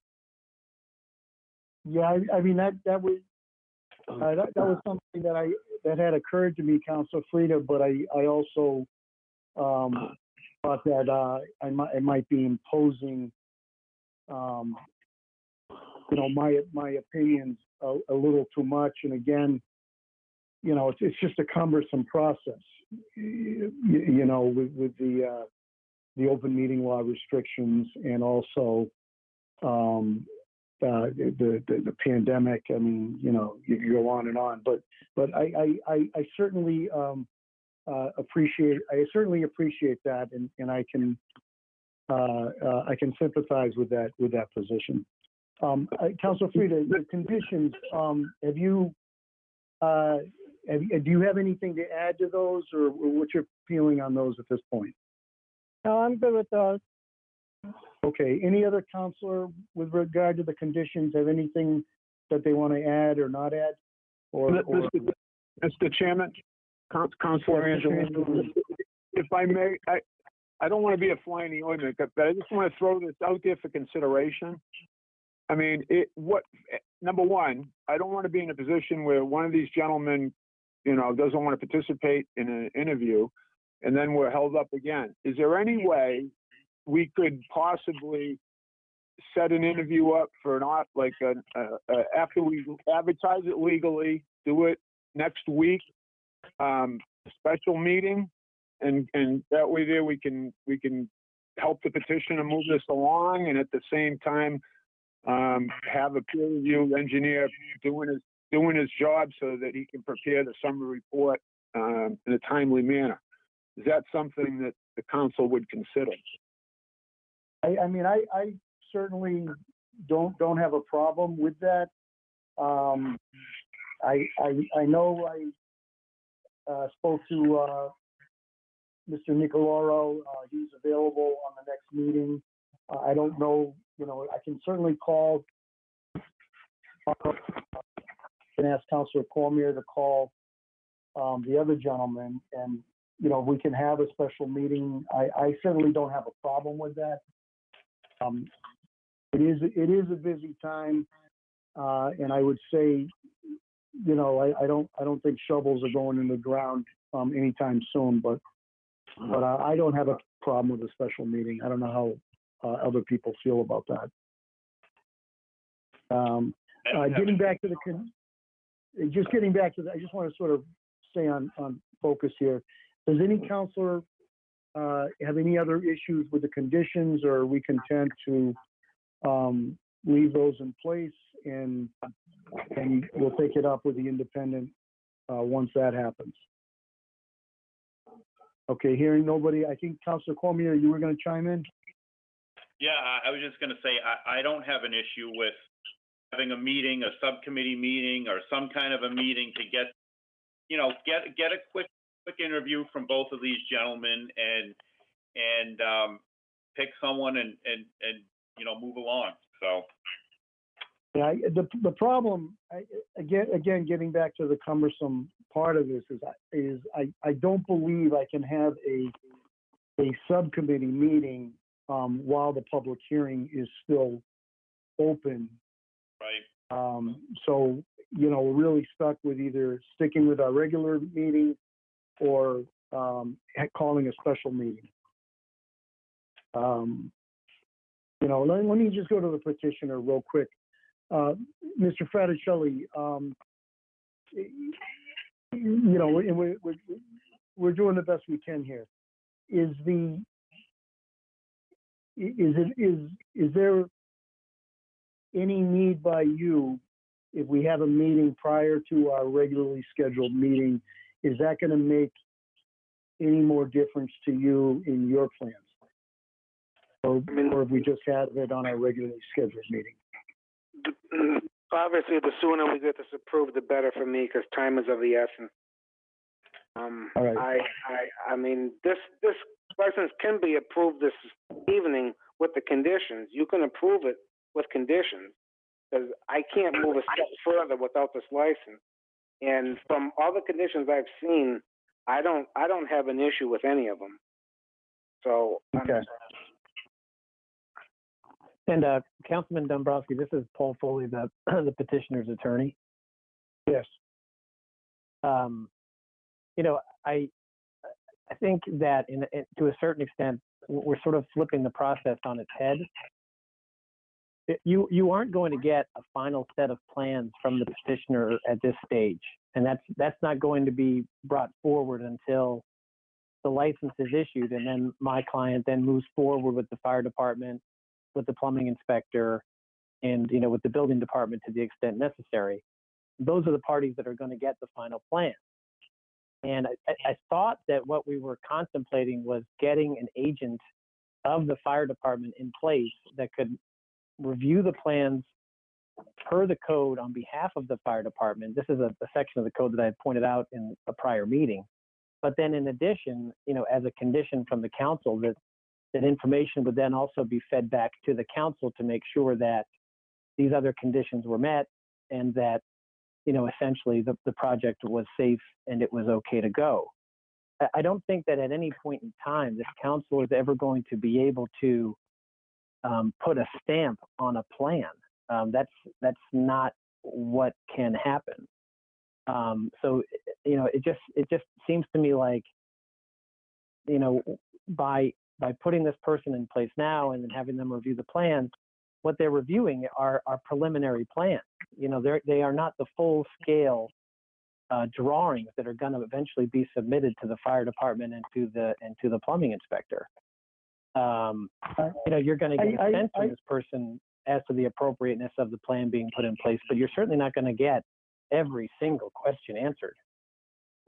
Oh, I think the council is fully aware of that. I think the concern really, as relayed by Councilor Cormier and also in your client's propane operations statement, is that this is all new to us, and including the fire chief.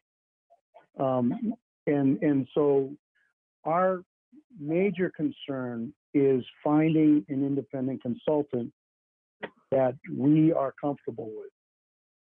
And so that's really where we're at. We understand that these are preliminary plans. I think that was gone over with Councilor Shalafo-Zephyr's questioning, and we certainly understand the process. But It is, and this is by no means a negative reflection on Mr. Fraticelli, whose family has run an exemplary operation in Leominster. But it is and remains a difficult neighborhood.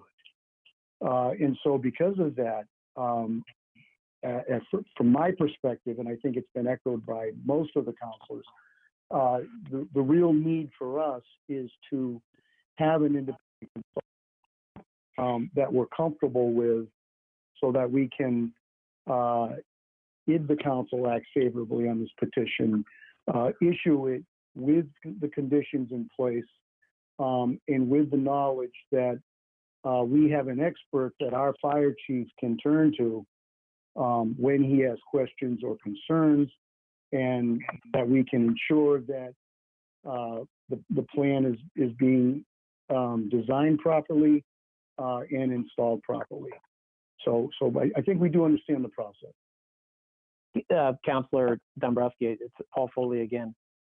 Yes. If I understand what's being contemplated presently, it is to possibly, I mean, one of the options would be to choose between these two experts tonight and then to move forward with them. I understand that, that's one option. Another option is to convene a special meeting in the interim between now and the January meeting to do an interview, to select that person.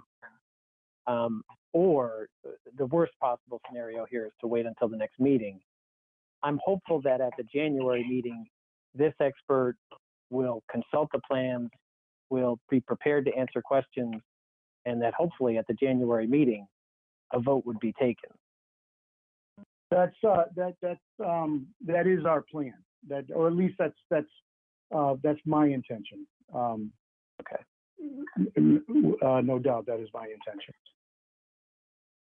I would just stress again that at this meeting tonight, a vote could be taken as between these two experts. I think it would be our preference that be what is done. But I know, I get it. I just I get it, but I think again, these two experts have just been introduced to a majority of the council. But let me just ask, Madam Vice President. Yes, Councilor Dabrowski. Do you want to just take a quick poll of everybody to see if we can do in the clerks to see if we can do a special meeting and when we can schedule that? Yes, we can ask the members of the council if they're available, but when would you want to have it? Sometime this week or next week? Well, I think, Caitlin, what do we need, 2 days to advertise? Yes, that's correct. So the earliest we could have the meeting would be on Thursday evening. Okay, can we try for then Thursday, December 17th? Councilor Dabrowski? I mean, the earlier the better? I think I'd put 21st, just because I want to make sure we can give these two gentlemen some notice to appear. Okay, fair enough. If we have there, it's like another waste of time. Okay, so that's Monday, December 21st. At what time? The earlier the better for me. I don't know about the rest of the council. Okay, so let's poll the councilor. Is there anybody that could not attend a virtual special meeting on Monday, December 21st, on or about 5:30 p.m.? I hear none. So I believe that means that everybody would be able to attend, Councilor Dabrowski. Okay, that works. Okay. And then Councilor Cormier, you're gonna call your gentleman, and I'll call Mr. Nicolaro. Yes, Mr. Chairman, thank you. Okay. And I just want to make sure that Chief is available on the 21st. Yes, Fire Chief's available. Thank you very much, Chief.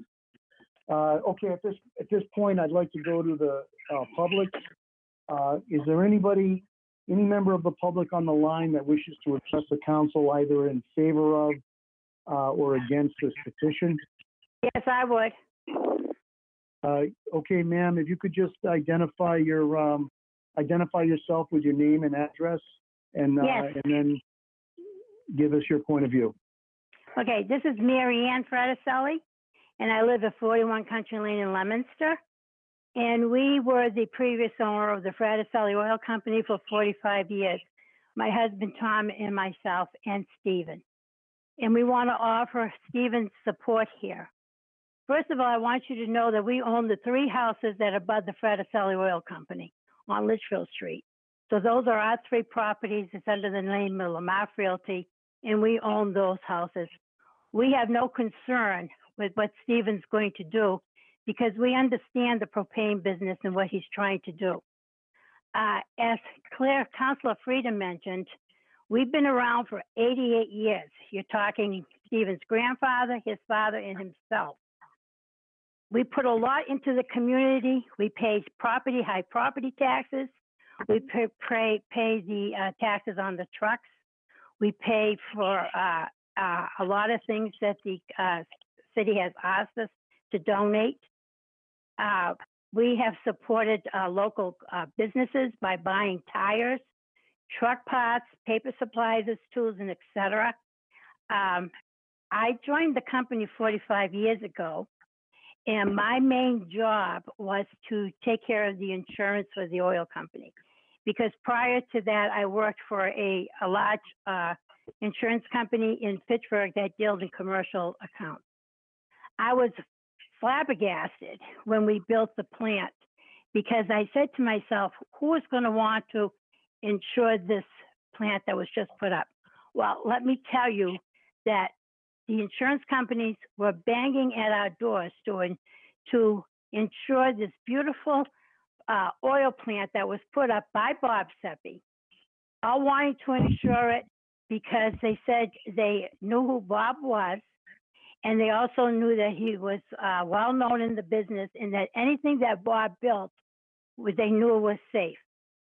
My husband made sure that when he built the oil plant, that everything was up to date, that everything was new, that we had everything that we needed in order to run this safely, because we are concerned about the safety of everybody, not only the company, but of all the neighbors. Stephen was brought up like this. Stephen I was going to say, joined the oil company when he was 2 years old. And since then, he's 42 years old now, and this is his dream to own the company. He has gone to school to get his license to find out about propane. He sent his drivers to school to learn how to use the propane. Everyone got certified. I wonder how many of these other drivers that are coming in driving propane trucks and delivering have their certification, like my son made all his drivers do. I'm saying this with experience because when we advertised for oil truck drivers, and they used to come in from other oil companies, and they wanted a job with us, we couldn't take them because they didn't have all their required licenses. But we make sure that everyone is licensed, they understand what they're doing, and they know what they're doing.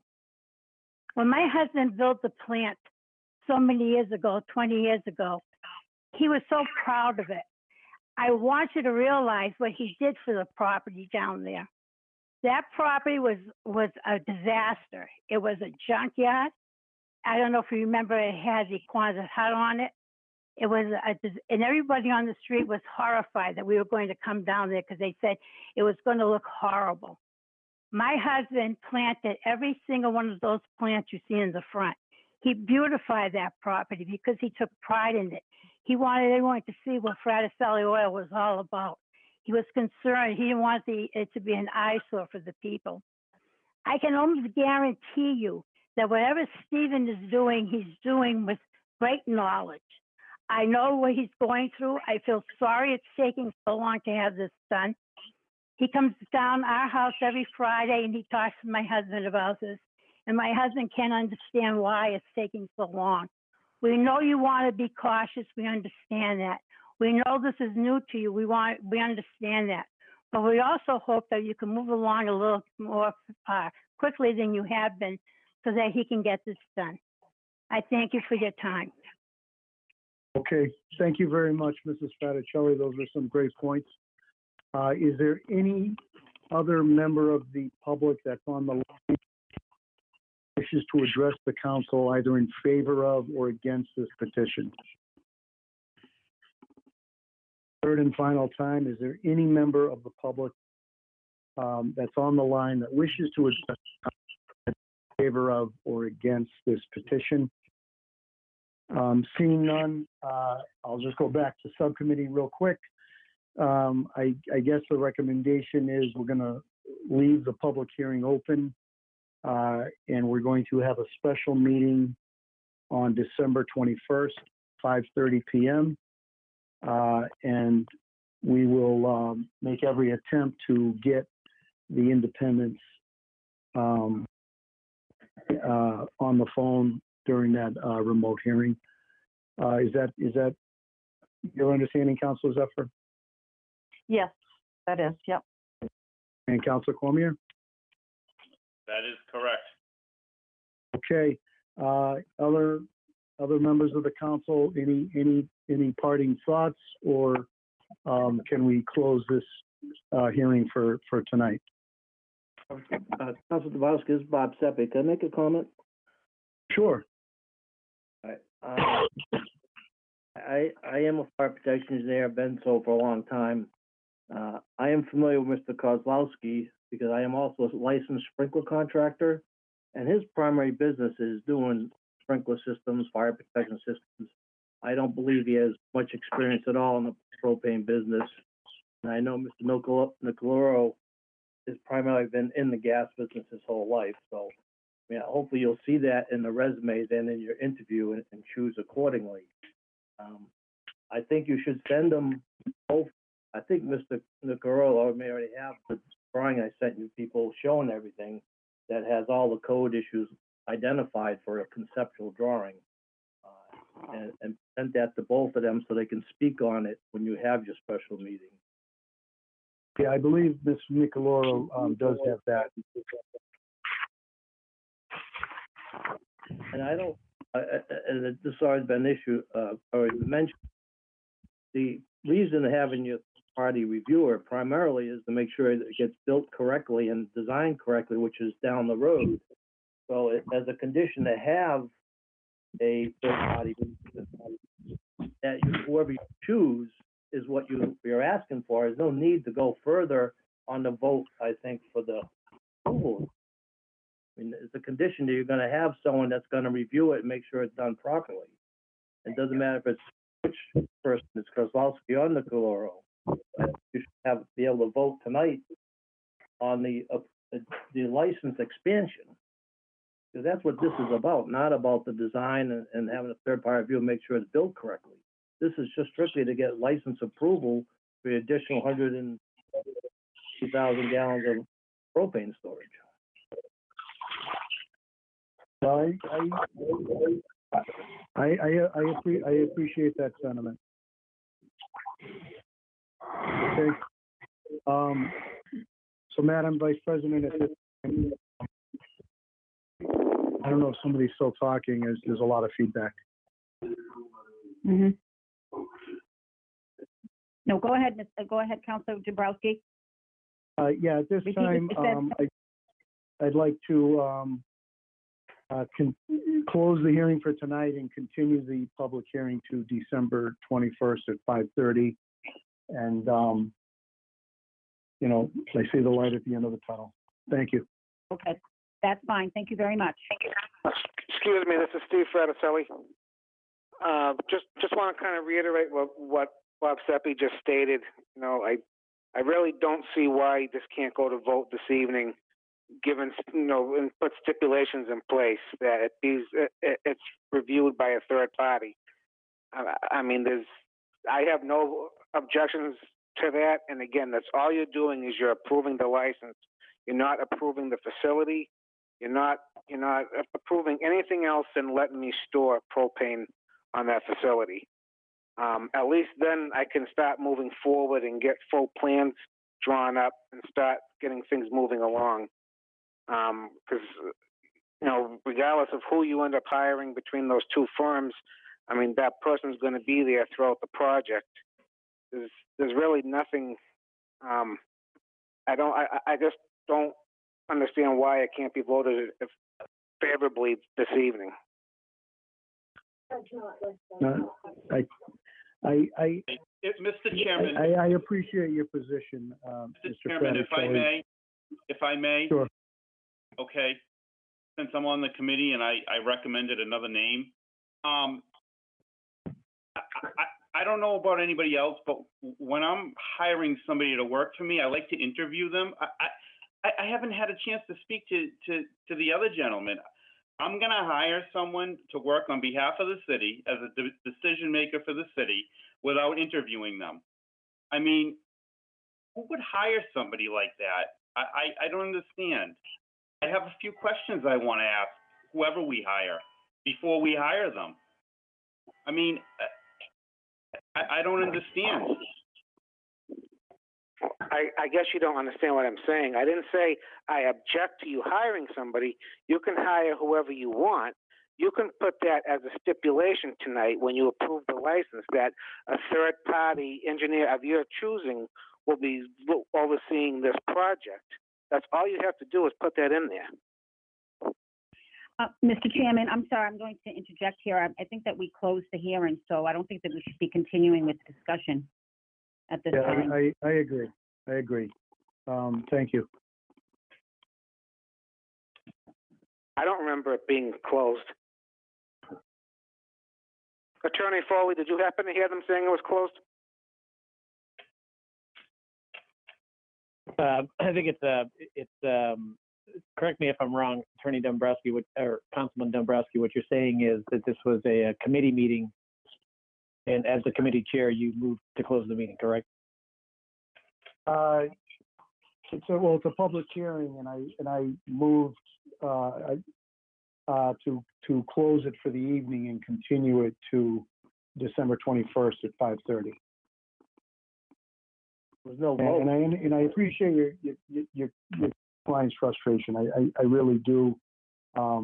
We're trying to cross our T's and dot our I's with all this. A motion and a vote needed to close or continue the meeting? Okay, thank you, Madam Vice President. Yeah, I don't understand why my people are not being heard.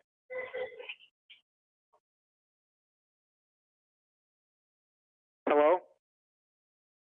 Hello? I think your people have been heard. No, we just asked a question and nobody answered it. I thought I answered it. I'll try to answer it again. The council needs to hire an independent. We need to be comfortable with the independent, and we also need to confirm with our solicitor that the conditions in place are enforceable conditions, and also whether or not this independent consultant might have some changes to the conditions. So that's where we are right now. Okay. Okay. Can I ask one more question? Sure. Go ahead. When Speedway gas station was built and Sunoco gas station and Cumberland Farms, was there a third-party consultant hired then? I don't remember. I think, Mr. Fraticelli, though, that the fire chief had a lot more familiarity with that industry. I think that's really what a lot of this is coming down to in the city. And again, the chief could speak for himself, but I think that's one of the issues. And at the beginning of this process, I think the fire chief was under the impression that the state fire marshal could provide a lot more input than he was able to confirm. So that's where we are with respect to an independent. Okay, thank you. Okay, thank you very much, sir. I appreciate your patience. Okay, Madam Vice President. Thank you very much, Councilor Dabrowski. Again, the hearing has been closed, but we allowed a few more questions. And now I'm going to turn the meeting back over to the president of the council. Thank you, Councilor Feckley. Councilor Dombrowski, if you haven't had enough work, I guess you got a little bit more. We now have a public hearing originally scheduled for 6:50 p.m. on 22-21. Are you ready to proceed with that? Mr. President, can I interrupt just for a second? Go ahead, Councilor Frida. I'm confused. The Vice President just indicated that we closed the public hearing. The hearing was not closed, was it? Isn't it continued to the next meeting? I'll let Councilor Dombrowski address that. We just closed it for this evening. It's been continued, Councilor Frida, to December 21st, 1 week from today at 5:30. Close it for tonight and to continue it. Correct. Okay. So it's been continued to December 21st at 5:30. Okay, so we didn't close it tonight then. Not the public hearing, no. We just ended it for the evening. Right, we continued the public hearing. I just want to be clear Correct. that we continued the public hearing. No, you're correct. Thank you. Okay, no problem. All right, Councilor Dombrowski, are you ready to proceed with the 6:50 public hearing? I think so. Petition 22-21. Mark C. Bedanza, Ward 4 Councilor, and David R. Cormier, Ward 4 Councilor, request to amend section 2-14 of Article 3 of the revised ordinances for City of Leominster as follows. By deleting, quote, all meetings of the council shall be held in the municipal building in the event of a public emergency or other condition which renders it impossible for the council to hold any meeting in the city hall. The council will hold a meeting at the Leominster High School, end quote. And substituting in its place the following language therein, quote, all meetings of the council shall be held in the municipal building in the event of a public emergency or other condition which renders it impossible for the council to hold any meeting in the city hall. The council shall be permitted to conduct its meetings at the Emergency Management Operations Center or the Leominster High School, end quote. This is a petition that's been authored by two councilors, one of whom is on legal affairs. So I would just defer it to them to give us a quick explanation. Although it seems self-explanatory. Councilor Cormier, I can do that if you want. It's up to you, either you or I, it doesn't matter. If you'd like to, well, right ahead. The purpose of as we all know, historically, this was amended a number of years ago, I believe back in the early 90s. The original ordinance was amended to provide for a alternate meeting place as Leominster High School, which did not exist back then, and there was a meeting that had to be, City Hall had to be closed, and a meeting that could not be held as a result. And then the ordinance was amended for a substitute meeting location.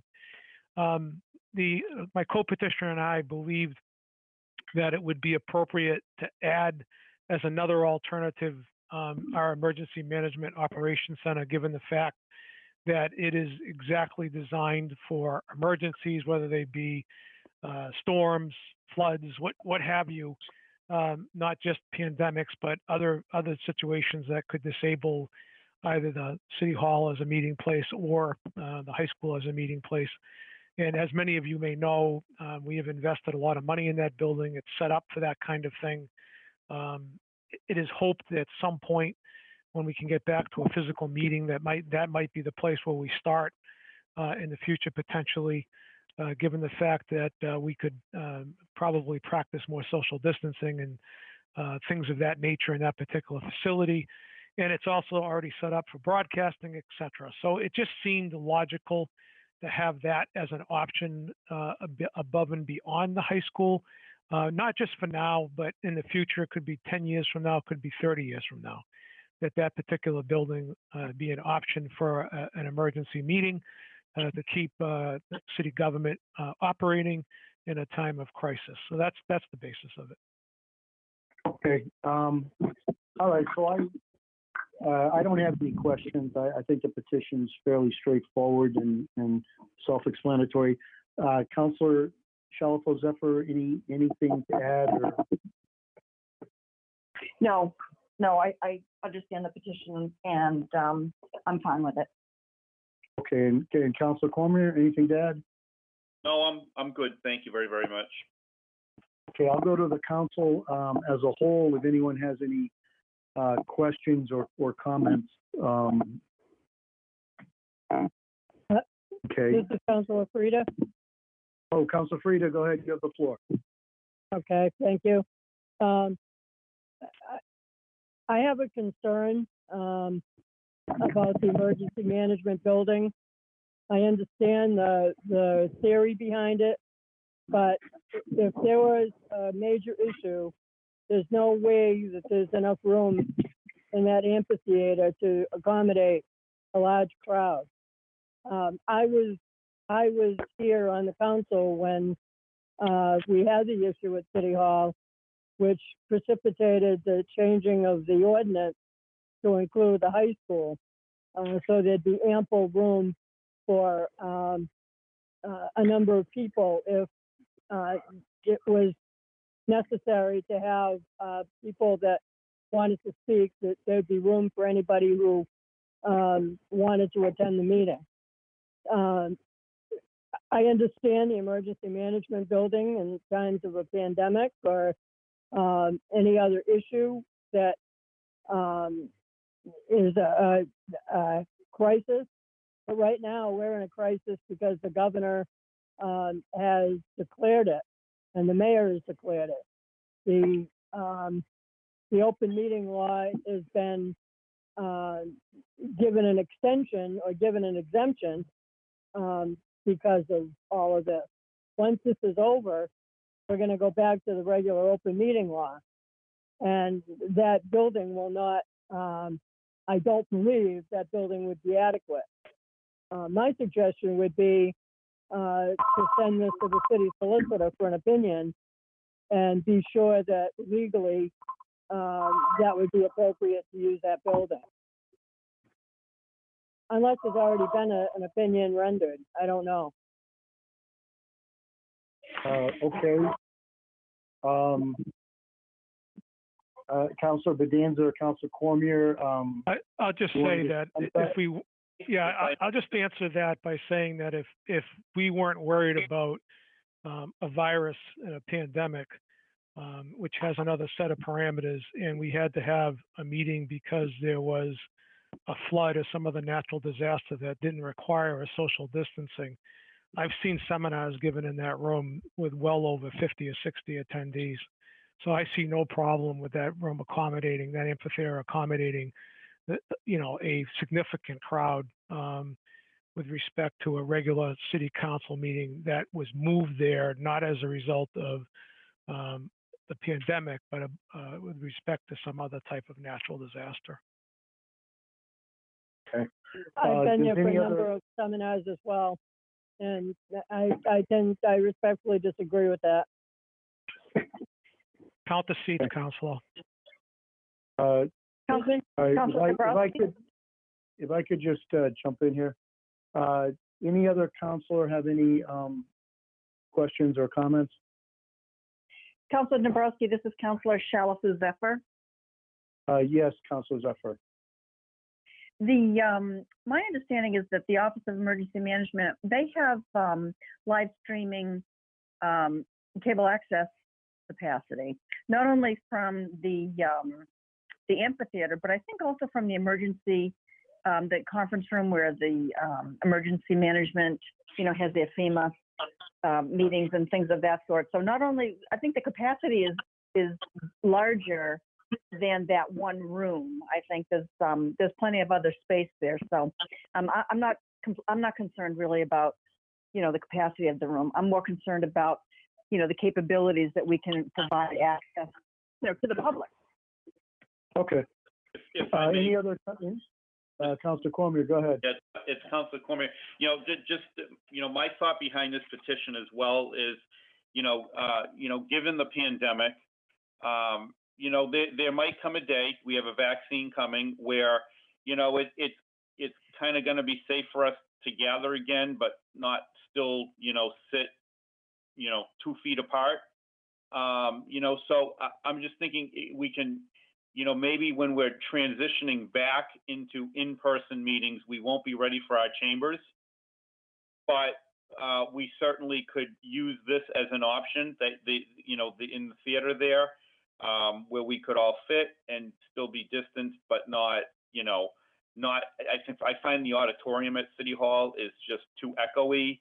I want to keep this as an option in case we are in a situation where we're transitioning back to in-person meetings, but we can't fit in the chambers yet because we're a bit too close still. And like Councilor Shalfo Zephyr said as well, she is right. We can go live from there, so there's no issue with, being aired live. The public could file in to speak on matters as well. So I think it's just another option that we should keep as an option, just in case we're ever in a situation that, the high school doesn't present itself as a place that we want to meet. Maybe they'll be back in operation and, somebody on the city council might have a health concern and not want to go in a building where there's thousands of people in there every day. Or maybe the high school wouldn't be available one evening when we have to have a meeting. So I just want to keep our options open. If we were deleting the high school out of here altogether and replacing one for the other, I could understand the concern. We're adding another option. We're keeping our options open. I don't see the drawback to that. Okay, understood. Any other counselor have any questions or comments on this? Okay, hearing none, I'm going to go to the public. Is there any member of the public who wishes to comment either in favor of or against this petition? Second time, is there any member of the public on the phone line who wishes to comment either in favor of or against petition 22-21? Third and final time, does any member of the public wish to address the council either in favor of or against petition 22-21? Okay, hearing none, I'll bring it back to my subcommittee. I tend to agree with most of what's been said. I think it just gives us another option. I don't have a problem with the petition. Councilor Zephyr? No, I think it's fine. I support it. Okay, and Councilor Cormier, as an author, I'm presuming you're fine too? I do support it as written, yes. Okay. Is there any final word from any councilors on this? Okay, seeing none, Mr. President, I declare the public hearing closed. Very well. Okay, we'll now conduct the public forum. The public forum is an opportunity for any member of the audience to speak on a matter specifically listed on the council agenda. Speakers will be asked to come to the microphone and state their formal name and address along with identifying the specific item or items they wish to address. Each speaker is respectfully asked to keep their comments within a 2-minute time frame. The council will not be responding or answering any questions. However, at the discretion of the council president, clarification may be given. Is there any member of the public that wishes to address the city council in the public forum? And a second time, is there any member of the public that wishes to address the city council in the public forum? And a third and final time, is there any member of the public that wishes to address the city council in the public forum? Hearing none, I'll declare the public forum closed.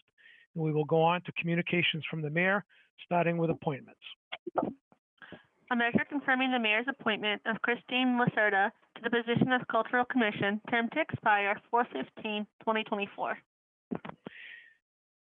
The appointment of Christine Lacerda is referred to the chairwoman of Ways and Means. Thank you, Mr. President. We could also include the next measure if there's no objection, and then the final four could be read in block as well. All right, so Madam Clerk, will you read the next appointment as well? A measure confirming the mayor's appointment of Caitlin Montana to the position of the Cultural Commission, term to expire 4/15/2024. All right, so the measure confirming the mayor's appointment of Caitlin Montana is referred also to the chairwoman of Ways and Means. Thank you, Mr. President. We will, there'll be first time on the agenda, so regular course, and we will ask the clerk to invite Ms. Lacerda and Ms. Montana to our next meeting for an interview. Okay. I think I suggested to Madam Clerk where the next meeting is the anomaly of the 2nd December meeting, that we were going to move these to January, if that's okay with you, Madam Chairwoman. That's fine. All right, so this will be the first meeting in January. Madam Clerk, do you have a date and time? So it would be January 11th, and we have some zoning ordinances that we're going to begin seeing at 6:35. So anytime before that, are you going to have the two on the Cultural Mission together? Yes, why don't we do that? And I would suggest 6:30. Okay.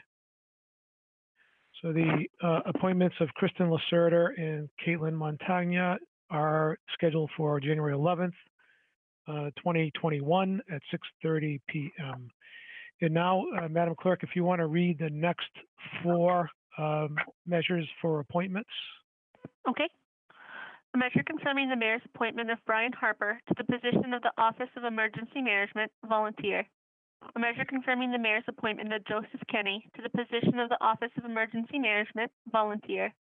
A measure confirming the mayor's appointment of Joseph Carlino to the position of the Office of Emergency Management, volunteer.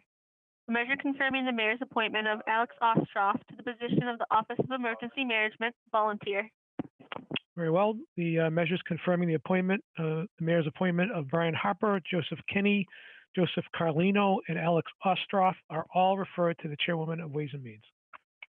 Thank you, Mr. President. First time on the agenda, so regular course, and we will invite all four gentlemen for an interview also on January 11th. It'll be very brief interviews. We can interview all four of them en masse. Okay, and that, Madam Clerk, would I suggest 6:31? That sounds great. Okay, very well. All right, moving on to orders, starting with C44. C44, Dean J. Mazzarella, Mayor, requests that an appropriation of $32,000 be made to the Gallagher Building Expense Account, the same amount to be transferred from the Gallagher Building Revolving Fund. Mr. President, I was given word this afternoon on the way out that this communication was given an error. It's actually a duplicate to C49, and the comptroller in the mayor's office requested that it be given leave to withdraw without prejudice because of that. Okay. I will refer it to the chairman of finance, and maybe we can do that right now, Mr. Chairman. Well, I mean, just, I don't have an issue with it. I mean, just procedurally, it is on the calendar for the first time. I don't know if it has to have regular course, and then at the next meeting we can scrap it, or I mean, how can we vote on a measure that's on here for the first time? I don't know. But we're voting on the petitioner is asking it to be withdrawn. Well, I mean, that is giving it a disposition either way. I don't have an issue with it. If procedurally we can just get rid of it now, that's fine, but I don't see any difficulty with procedurally. I have a point of order. I believe Councilor Cormier is correct. Yeah. I believe he's not. So, Councilor Cormier, I'm going to refer it to you. You do it. You make your recommendation. Well, I believe that procedurally it should be given regular course, and then we will scrap it at the next meeting. All right. C44 is given regular course. C45, Madam Clerk. C45, Dean Dean J. Mazzarella, Mayor, request that an appropriation of $75,000 be made to the Gallagher Building Salary and Wages account, the same amount to be transferred from the Gallagher Building Revolving Fund. Regarding craftsmen, $60,684, overtime, $14,316, totaling $75,000. C45 is referred to the Chairman of Finance. And you were almost going to say it. Calendar right, Mr. President. I'm sorry, your phone broke up. You were referring this to regular course? Regular course, yes. First time on the calendar. Right. Thank you. Very well. C45 is given regular course. C46. Dean J. Mazzarella, Mayor, request that an appropriation of $50,000 be made to the unemployment expense account, the same amount to be transferred from the stabilization fund. And C46 is given regular course. Thank you. You didn't want me to refer it to you first? If you'd like. Okay. Well, we'll give it regular course. C47, Madam Clerk. C47, Dean J. Mazzarella, Mayor, request that an appropriation of $210,000 be made to the Park Capital Outlay Monument Park Expense account, the same amount to be transferred from the stabilization fund, regarding bid response came in higher than anticipated. C47 is referred to the Chairman of Finance. C-47 is given regular course. C47 is given regular course. C48. Dean J. Mazzarella, Mayor, request that an appropriation of $200,000 be made to the Police Department overtime account, the same amount to be transferred from the stabilization fund. C48 is referred to the Chairman of Finance. Likewise, regular course. C48 is given regular course. C49, Madam Clerk.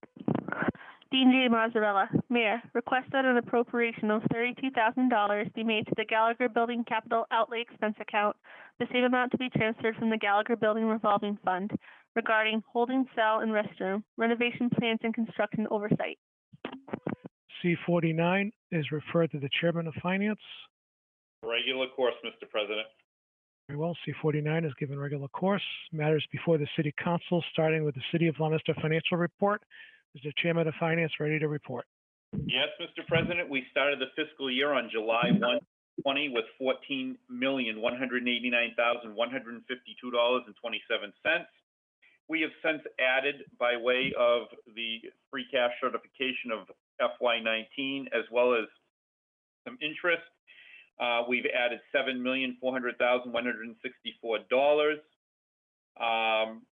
We will have spent, pending all of the expenditures through the next meeting, $2,330,905.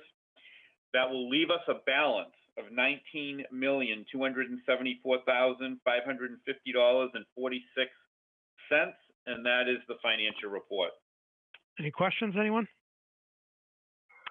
Okay, we'll move on to finance. Matters before the council, C39. Is the chairman ready to report? Yes, Mr. President. C-39, Dean J. Mazzarella, Mayor, requests an appropriation of $364,875 be made to the Park Capital Outlay Expense account. This is for the Frankie Fortuna Skate Park. The same amount to be transferred from the stabilization fund. We did get something from, hold on one moment.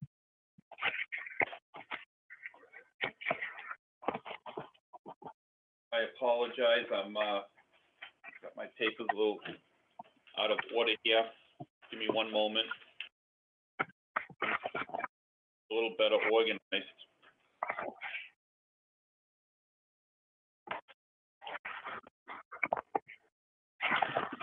I got so many papers going here that I'm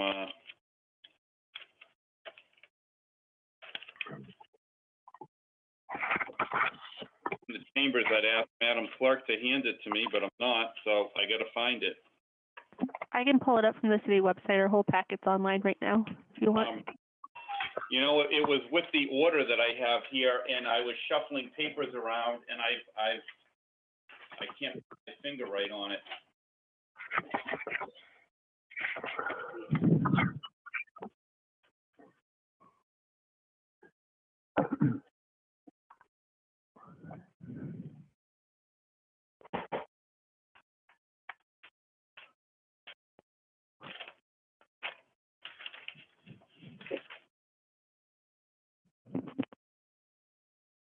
Which document would you like me to read, Councilor Cormier? If you read, there's a letter there from the mayor's office, I believe, just explaining. Sure. The letter's dated November 18th, 2020. Members of the City Council, I am respectfully requesting your approval of an appropriation in the amount of $364,875 for the Frankie Fortuna Skate Park. As you know, Frankie's life ended tragically in 2015 after being killed by a hit-and-run driver while walking home from work. Frankie, only 19 at the time, had established himself as an avid skateboarder and had a large circle of friends who are both skateboard and bike enthusiasts. Their dream is to create a skate bike park in Frankie's memory. In June of this year, we held a hearing for the project.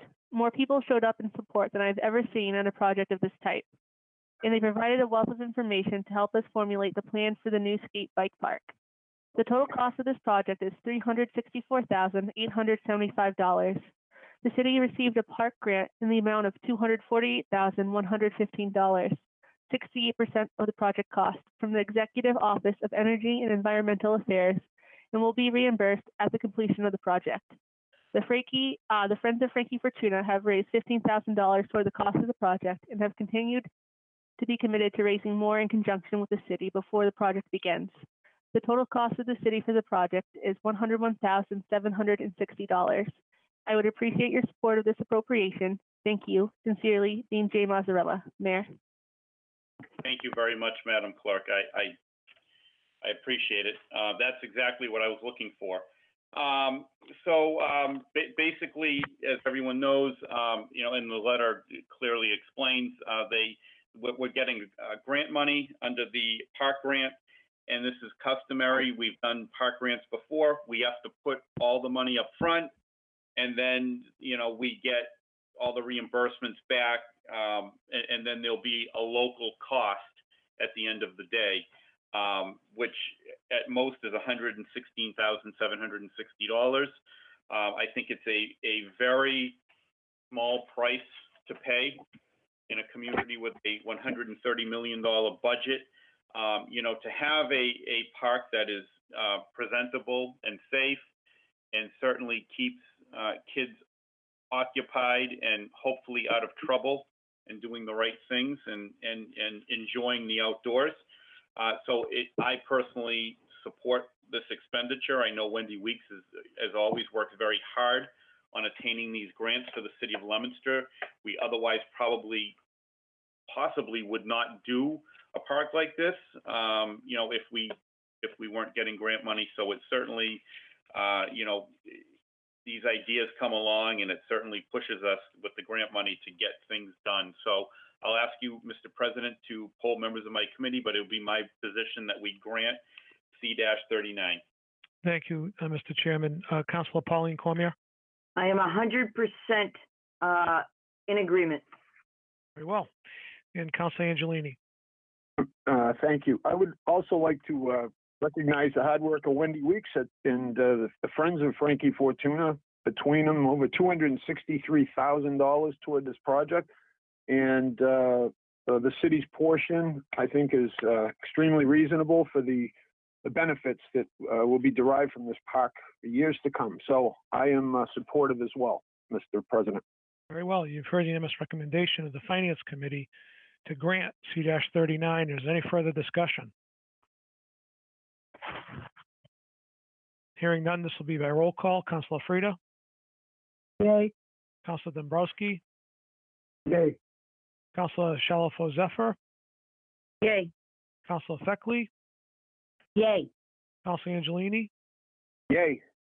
Councilor Ardinger? An enthusiastic yay. Very well. Councilor Pauline Cormier? Yay. Councilor David Cormier? Yay. And I shall be recorded as yay by a vote of 9-0. C-39 is granted. Does the chairman have an order? Yes, Mr. President.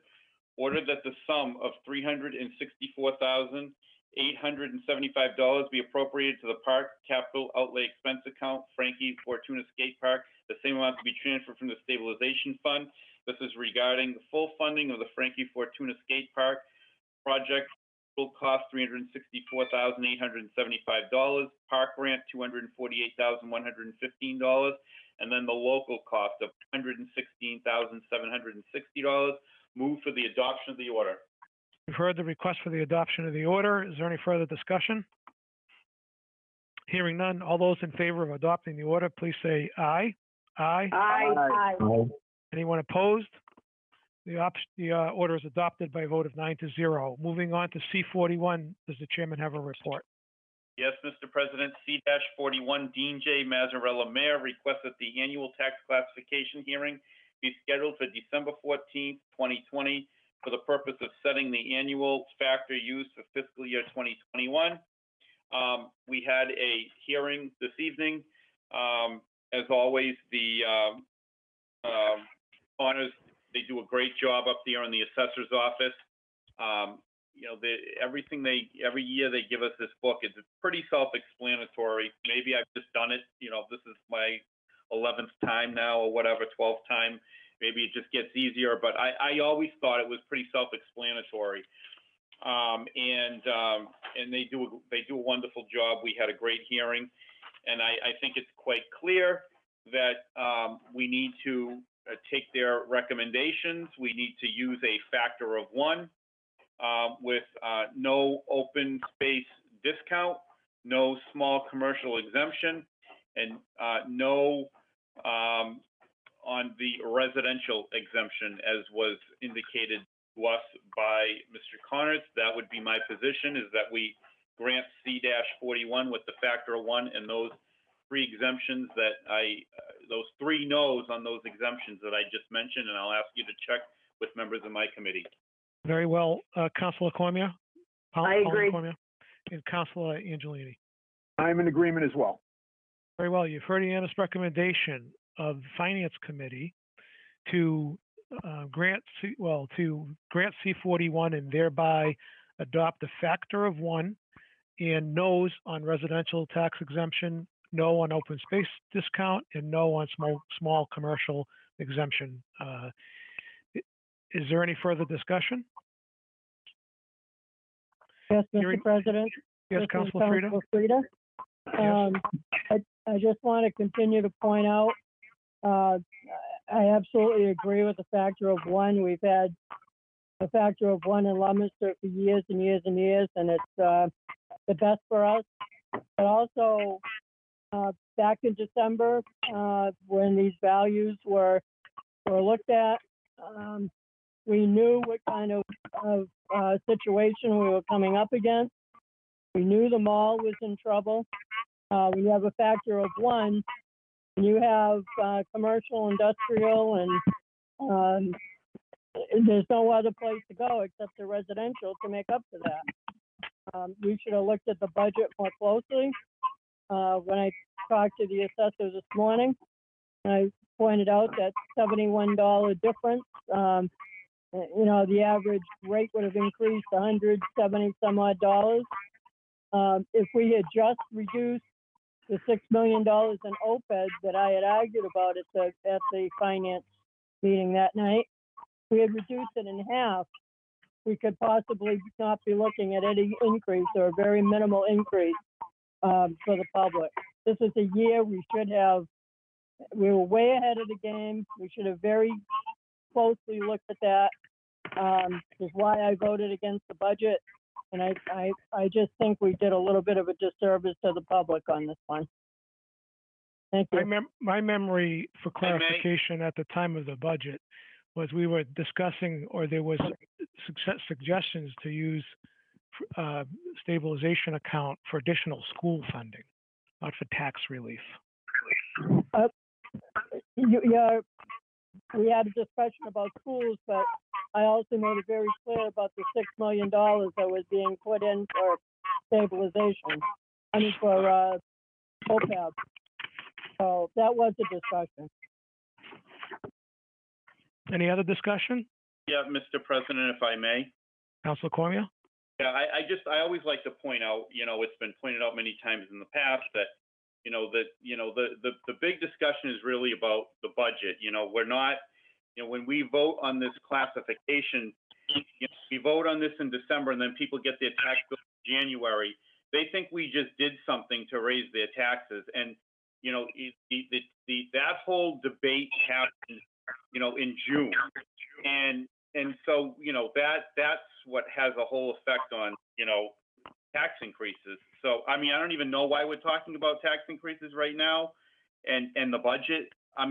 And also, I don't ever remember one person on the city council officially making a motion for a cut to the budget. I don't remember that. I'll check back in the minute. I don't remember an official motion on the floor to cut the budget. I don't remember that. Maybe I was sleeping. Maybe it was a long meeting. Maybe I fell asleep, but I doubt it. That's because it didn't happen, Councilor. Mr. President? Yes, Councilor Angelini. I'd just like to remind everyone that back in the period we were taking the budget up, that was basically when the COVID reality had struck. I remember testimony from Mr. Richard, the mayor, suggesting that we had no idea what kind of impact this was going to have on tax receipts. It was an awful lot of uncertainty at the time. And so I just want everyone to recall the situation that we found ourselves in during that budget period. Thank you. Thank you, Councilor. Mr. President? Yes, Councilor.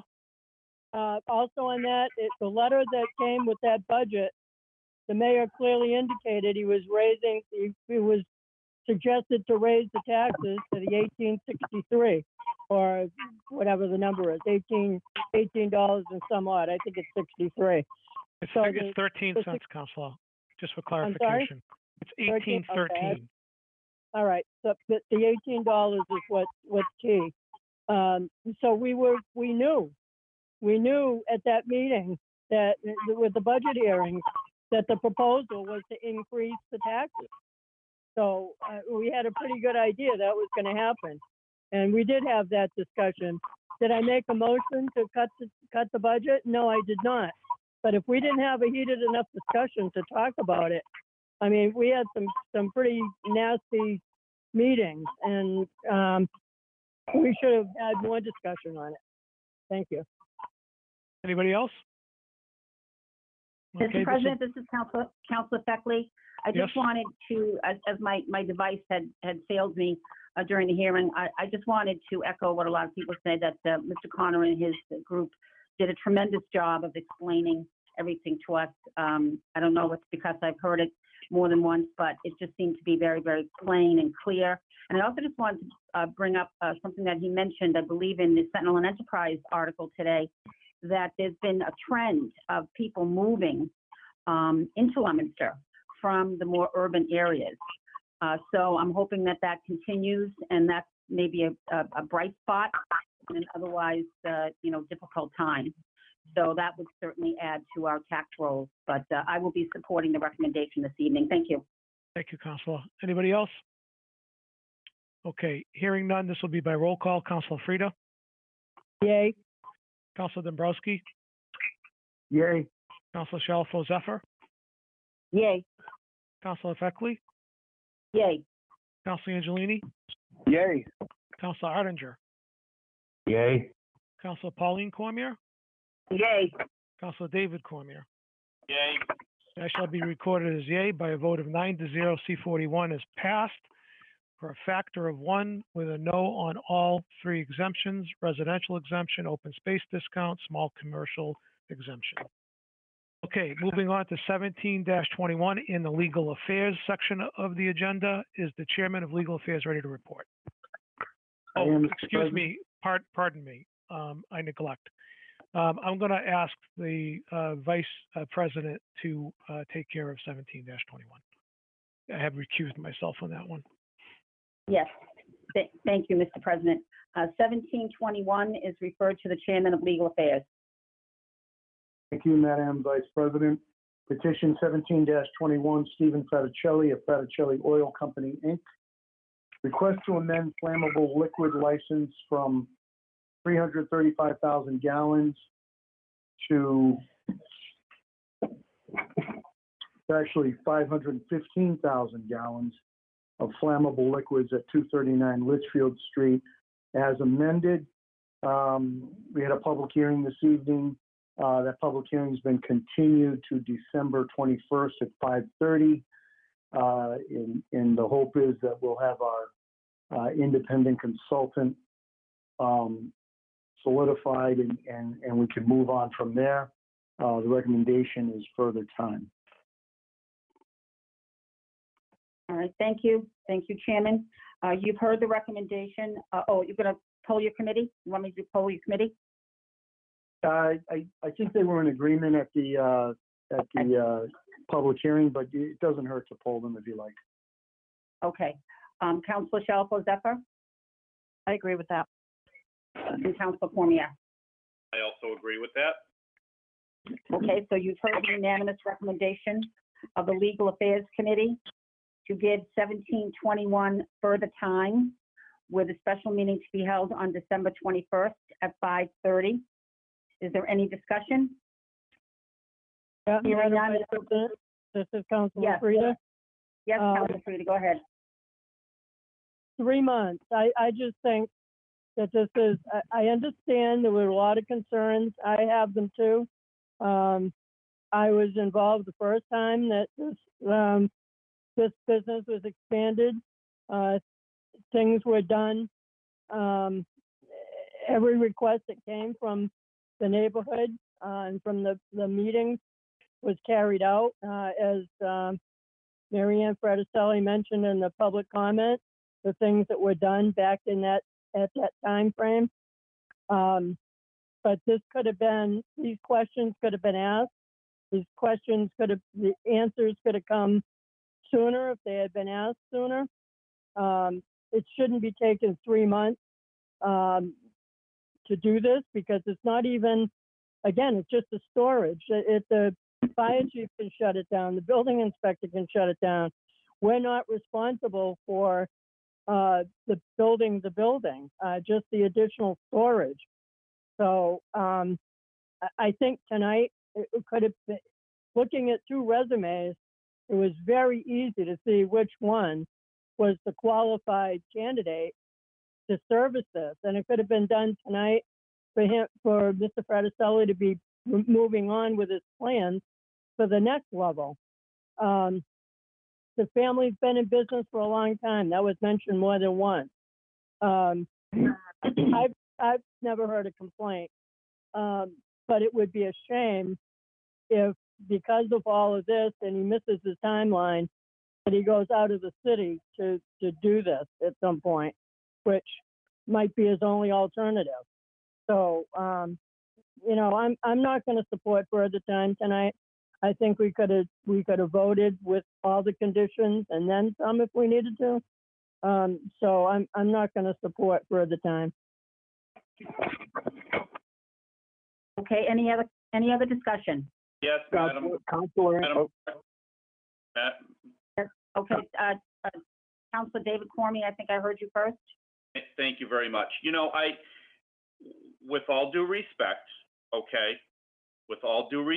this petition was introduced and given regular course, and it was introduced and given regular course on September 28th, 2020, okay?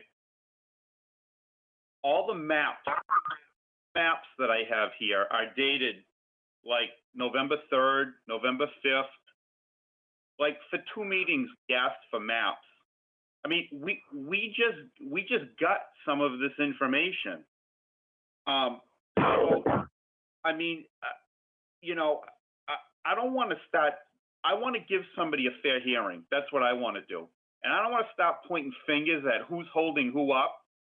But we asked for a lot of information, and it didn't start trickling in till maybe a month ago. With all due respect. So, and you know what? I want to ask questions to each of these firms, or one of them, if only one of them shows up, or if none of them show up, then we got a problem. I'm not hiring somebody to work on behalf of this city without speaking to them. So they're going to be invited. We're going to go through a process, the process. It's all about the process, okay? There's a process here, and we all know that. No, I'm not hiring someone to work on behalf of this city without speaking to them. That's never going to happen. So we're going to follow the process, and we're going to interview people, whoever shows up, and we're going to make a decision. And if we don't like anything that either of them have to say, I'll vote against both of them if I have to. And we'll go right back to the drawing board, and we'll have to go out further from this area to find someone qualified. But I'm going to find someone who's qualified to give this gentleman a fair hearing, and someone that can work on behalf of this city to make sure that the place is safe. That's my only concern. That's my only concern, is that if this goes in, that it is safe and it operates up to standard. Thank you. Okay, any other discussion? Yeah, Councilor Angelini. Yes, go ahead, Councilor Angelini. Thank you, Madam Chair. I just, it was referenced earlier tonight, the discussion about other sites, and the site that was referenced, I didn't want to bring this up, but now I feel that I must.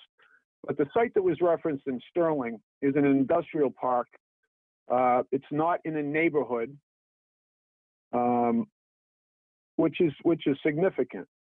I'd also like to remind everyone that the first hearing, Mr. Fraticelli came in by himself, without an engineer, without counsel. We had questions and asked him to come back with an engineer that could answer them. He did. And we asked for plans. Specifically, I asked for a blast map. I told him exactly what I wanted. I didn't get those maps until this past week. So in all fairness, and then of course I offered the suggestion that we have a special hearing to try to expedite this a little bit. But and I understand Mr. Fraticelli's frustration, but we're in a different position. We're looking out for those people who live across the street. The condominiums, there's hundreds of units across the street from that facility. And for us to take a little extra time to ensure the safety of those people in that neighborhood, I don't think is unreasonable at all. I think that's why people send us down here. And the day that I don't take the neighborhood into consideration for safety purposes is the day I should be doing something else. And that's all I have to say. Thank you, Madam Chairman. Thank you, Councilor. Is there any other discussion? Councilor Feckley, this is Councilor Zephyr. Go ahead, Councilor. Thank you. No, I just wanted to reiterate a couple of things that were said. Tonight is the first night that I think the actual plan matched the petition, which was finally and appropriately amended. We didn't have that. I had asked that at the last meeting, and I think the meeting prior to that. The petition was asking for something that the plan did not support. There was no correlation between actually what the petition said and the drawing that we got. Tonight is the first night when I think that those two things actually are consistent. That's a big problem, and that has added to the delay. Fraticellis are a very nice family. They've had a business in Leominster for a very, very long time. However, the location of this particular facility, the fact that it is an oil company and adding propane is a unique situation, I believe. I certainly have not ever been involved in discussion of a license for that particular kind of facility. So it's unique in a lot of ways, and the concern, Councilor Angelini mentioning it's in a neighborhood. That is certainly different. If it was in an industrial park, I'm sure that we would have questions, but they would be very different questions. So to err on the side of extreme caution, I think is very appropriate in these circumstances. Nobody is trying to be obstructionist. I certainly am not trying to be obstructionist. I support local businesses. I want to see them expand and thrive. However, we do have to be very, very vigilant and careful about what we might be exposing the people who live across the street to. So we're just being, from my perspective, I just want to make sure that we get all the answers to the questions. I want to make sure that the plan is consistent. I also want to make sure that any conditions that we do apply to that license, our city solicitor has actually signed off on and said, yes, these are all enforceable. We're not just putting them down on paper because I think somebody said earlier they sound good or they, you know, or they look good, because we want to be very careful. We're going to do our job. That's all we're trying to do. That's all I'm trying to do. I'm not going to speak for anybody else, but I'm not trying to, you know, to delay anybody's project, but I am trying to represent the people who elected me to the city council and make sure that if anybody has a question about why did you approve that license, or why, you know, why did it take so long? You know, I'll have the answers to those questions, because I feel like I'll be confident that I did my due diligence on this project. Thank you. Thank you, Councilor. Is there any other discussion? Madam Chairman, Councilor Ardinger. Yes, go ahead, When this petition first came before the council, my initial reaction was no way. I mean, just was a very inappropriate location for such a business. And Mr. Fraticelli and his team have, over the couple of months that we've been talking back and forth, has kind of brought me to a point where I believe that this plant is safe. But I certainly agree that, you know, we don't want to make a decision until we've crossed all the T's, dotted all the I's and everything. So I think further time would certainly be appropriate at this point till after the special meeting and after the discussion with the experts. That's just what I thought. I mean, it's, you know, if this plant was someplace else in the industrial zone, it would have been a slam dunk. But in that particular neighborhood, it's a real concern. That's it. Thank you, Councilor. Sorry. Thank you very much. Any other discussion? Okay, hearing none, this will be by roll call vote. We are voting for further time on 1721 with a special meeting to be held 12/21 at 5:30. Starting with Councilor Frida. Nay. Councilor Dombrowski. Yay. Councilor Shalhoub Zephyr. Yay. Councilor Angelini. Yay. Councilor Ardinger. Yay. Councilor Pauline Cormier. Yay. Councilor David Cormier. Yay. And I will be recorded as yay by a vote of 8-0 with one abstention. 1721 has been given further time, and we will have a special meeting on December 21st at 5:30. Madam Vice Chair, that was 7-1. Oh, I'm sorry, 7-1. 7-1 amended. My apologies. No problem. Okay, thank you very much, Madam Vice President. We'll now move on to 22-21 as the Chairman of Legal Affairs ready to report. I am, Mr. President. Petition 22-21, Mark C. Bedanza, Ward 4 Counselor, and David R. Cormier, Ward 3 Counselor. Request to amend Section 2-14 of Article 3 of the revised ordinances for City of Leominster as follows. By deleting, quote, all meetings of the council shall be held in the municipal building. In the event of a public emergency or other condition which renders it impossible for the council to hold any meeting in the city hall, the council will hold a meeting at the Leominster High School, and substituting in its place the following language therein. Quote, all meetings of the council shall be held in the municipal building. In the event of a public emergency or other condition which renders it impossible for the council to hold any meeting in the city hall, the council shall be permitted to conduct its meetings at the Emergency Management Operations Center or the Leominster High School, end quote. Mr. President, we had a public hearing earlier this evening on this petition.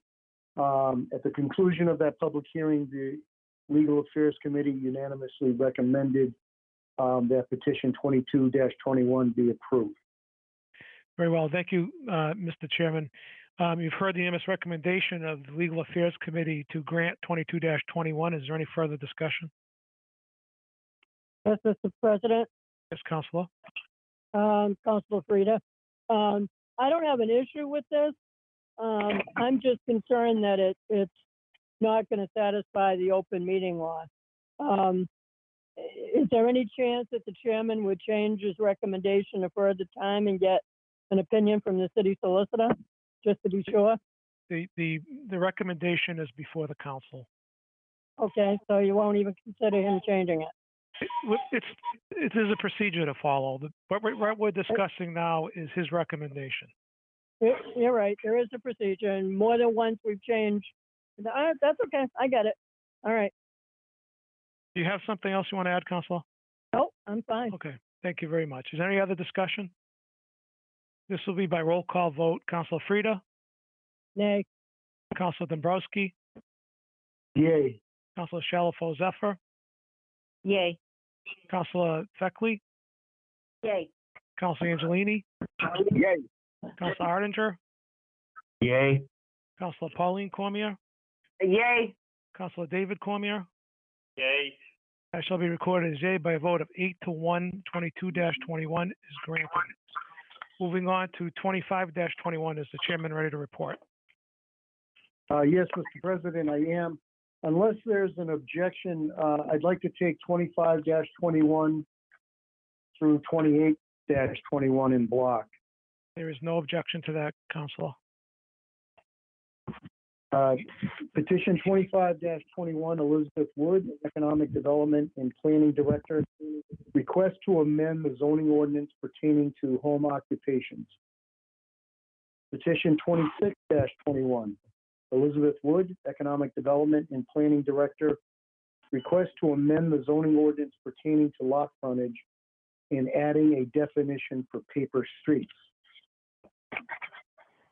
Petition 27-21, Elizabeth Wood, Economic Development and Planning Director, request to amend the zoning pertaining to solar. And there's a ray line with this petition, amend Article 3, Table of Uses, RE Solar Use, and Article 15, Section 22-104, Solar Ordinance. Petition 28-21, Elizabeth Wood, Economic Development and Planning Director, request to amend the zoning ordinance to include provision for regulating commercial kitchens. We've got several outstanding referrals on all four of these petitions. My recommendation would be to give each petition further time. I'd ask you to poll my committee, Mr. President. Very well. Counselor Shalfo Zephyr? Yes, I agree with that. Thank you. And Counselor David Cormier? I also agree. Very well. And Counselor Dombrowski, I guess these all have proposed hearing times. 25-21. Oh, I'm sorry. That's okay. Yeah. If you want to just read those. I apologize. Yes, I'd be happy to. Petition 25-21. I'll be asking the council to vote to establish a public hearing for January 11th, 2021 at 6:35 p.m. Petition 26-21, be asking the council to schedule a public hearing for January 11th, 2021 at 6:40 p.m. Petition 27-21, I'll be asking the council to schedule a public hearing for January 11th, 2021 at 6:45 p.m. In petition 28-21, I'll be respectfully asking the council to schedule a public hearing for January 11th, 2021 at 6:50 p.m. Thank you, Counselor. You've heard the unanimous recommendation of the Legal Affairs Committee to give further time as read to 25-21, 26-21, 27-21, 28-21, as the chairman just suggested. Is there any further discussion?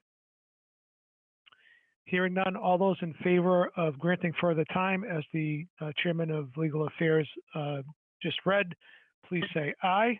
Aye. Aye. Aye. Anyone opposed? By a vote of 9-0, 25-21 through 28-21 are given further time and scheduled with public hearings scheduled. Moving on to Ways and Means. Is the chairwoman of Ways and Means ready to report on C-40? I am, Mr. President. C-40, Dean J. Mazzarella, Mayor. Request the City Council vote of support by resolution to file and accept grants with and from the Commonwealth of Massachusetts Executive Office of Energy and Environmental Affairs for the Parkland Acquisitions and Renovations for Communities Grant Program for the renovation and expansion of the Johnson Street Skate Park at the corner of Johnson and Carter Street in the city of Leominster. So this communication is in tandem with C39, funding for the Frankie Fortuna Skate Park. And I will read some of the highlights of the resolution. The French Hill area of the city of Leominster is a densely populated area with a high population of children. The renovation and expansion of the Johnson Street Skate Park to a skate and bike park is a priority for the city of Leominster. It will greatly enhance the French Hill neighborhood by creating recreational opportunities. And the main focus of the park is to expand biking and skateboarding opportunities for our youth across the city of Leominster.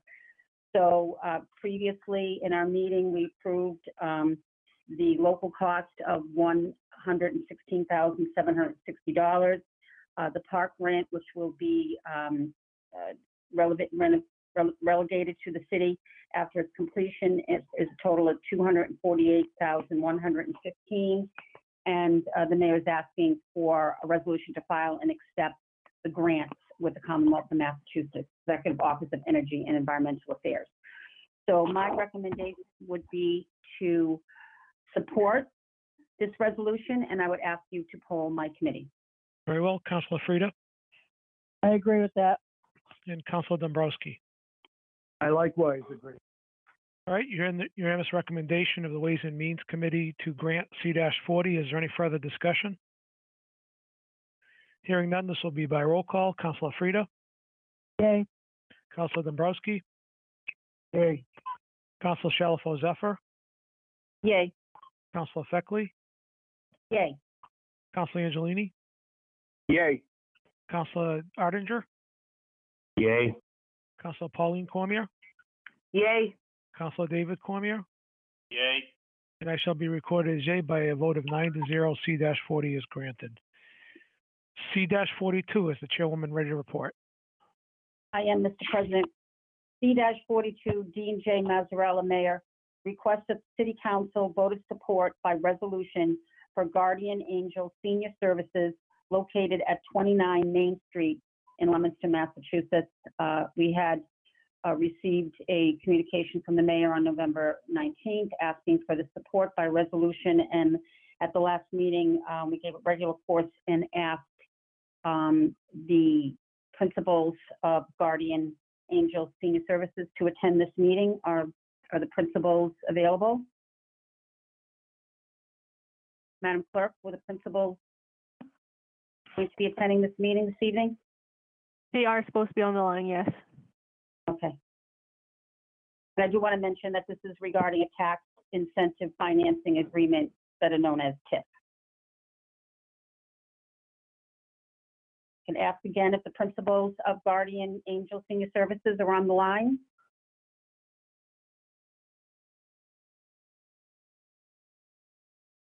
For a final time, perhaps? I do see other people on the line with us, but nobody's speaking yet. They're not muted, right? They're not muted. Nikki Peters is on the line, if that's helpful. And Dan should be, who is the principal, is one of the principals, is what I'm being told right now. Okay. I wonder if Ms. Peters is on the line, does she have any knowledge of whether or not the principal was going to be here this evening? Hi, it's Nikki. Yes, he was supposed to be on. I did confirm with him. I'm not sure why he's not on right now, though. Okay. All right, maybe we could give this a couple of minutes, Nikki, see if he does join us. And if maybe you could give us a little bit of background regarding the business. You know, what, I guess from the name of it, we could suspect what their business was, but if you could give us a little bit of information, that would be very helpful. Sure. Okay, hold on 1 second. I just messaged him. I just want to see if he's on. Sorry. Councilor Feckley, do you want to take up C-43 while maybe he's responding to Ms. Peters? Absolutely. Okay, why don't we do that? Okay, we'll do that. Okay, C-43, Dean J. Mazzarella, Mayor, request that John Joffrian be exempt from the provisions of Mass General Law, Chapter 268A, 20B, conflict of interest. Mr. Joffrian is currently employed by the City of Leominster as a master craftsman of the building department and will be taking a position as a part-time night custodian. So at the last meeting, I had asked night custodian in what location and was told it's City Hall. So I don't have any objection regarding this conflict of interest exemption. So my recommendation would be to approve C43, and I'll ask you to poll my committee. Okay, Councilor Frida I agree. and Councilor Dombrowski. I agree. All right, you've heard the unanimous recommendation of the Ways and Means Committee to grant C-43. Is there any further discussion? Hearing none, this will be by roll call. Councilor Frida, Yay. Councilor Dombrowski, Yay. Councilor Shalfo Zephyr, Yay. Councilor Feckley, Yay. Councilor Angelini, Yay. Councilor Ardinger, Yay. Councilor Pauline Cormier, Yay. Councilor David Cormier. Yay. That shall be recorded as yea by a vote of 9-0. C-43 has been granted. Madam Chairwoman, any luck with the principal of Guardians Angel Senior Services? Is the gentleman on the line now?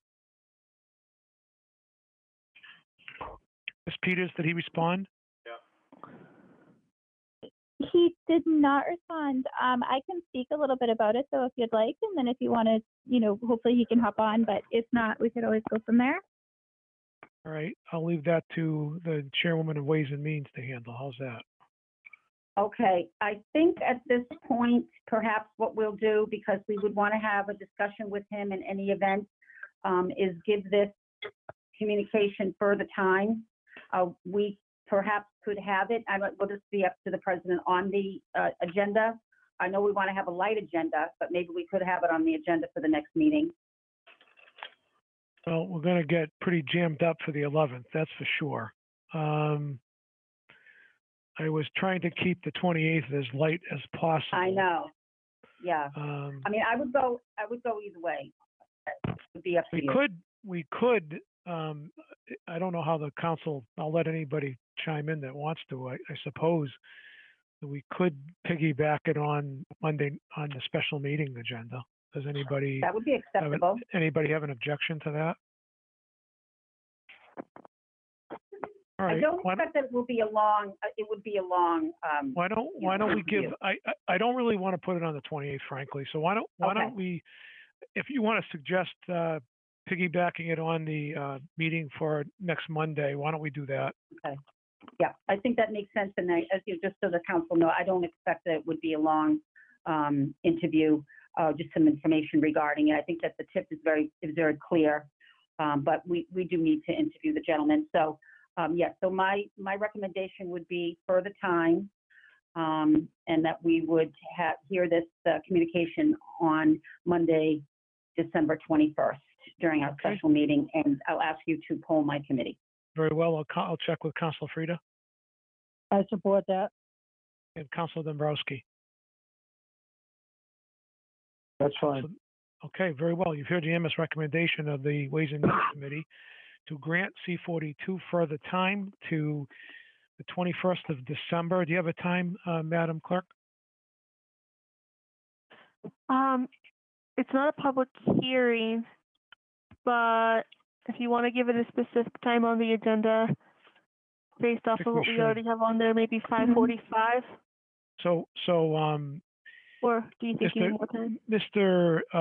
Fraticelli is on for 5:30, correct? That's correct.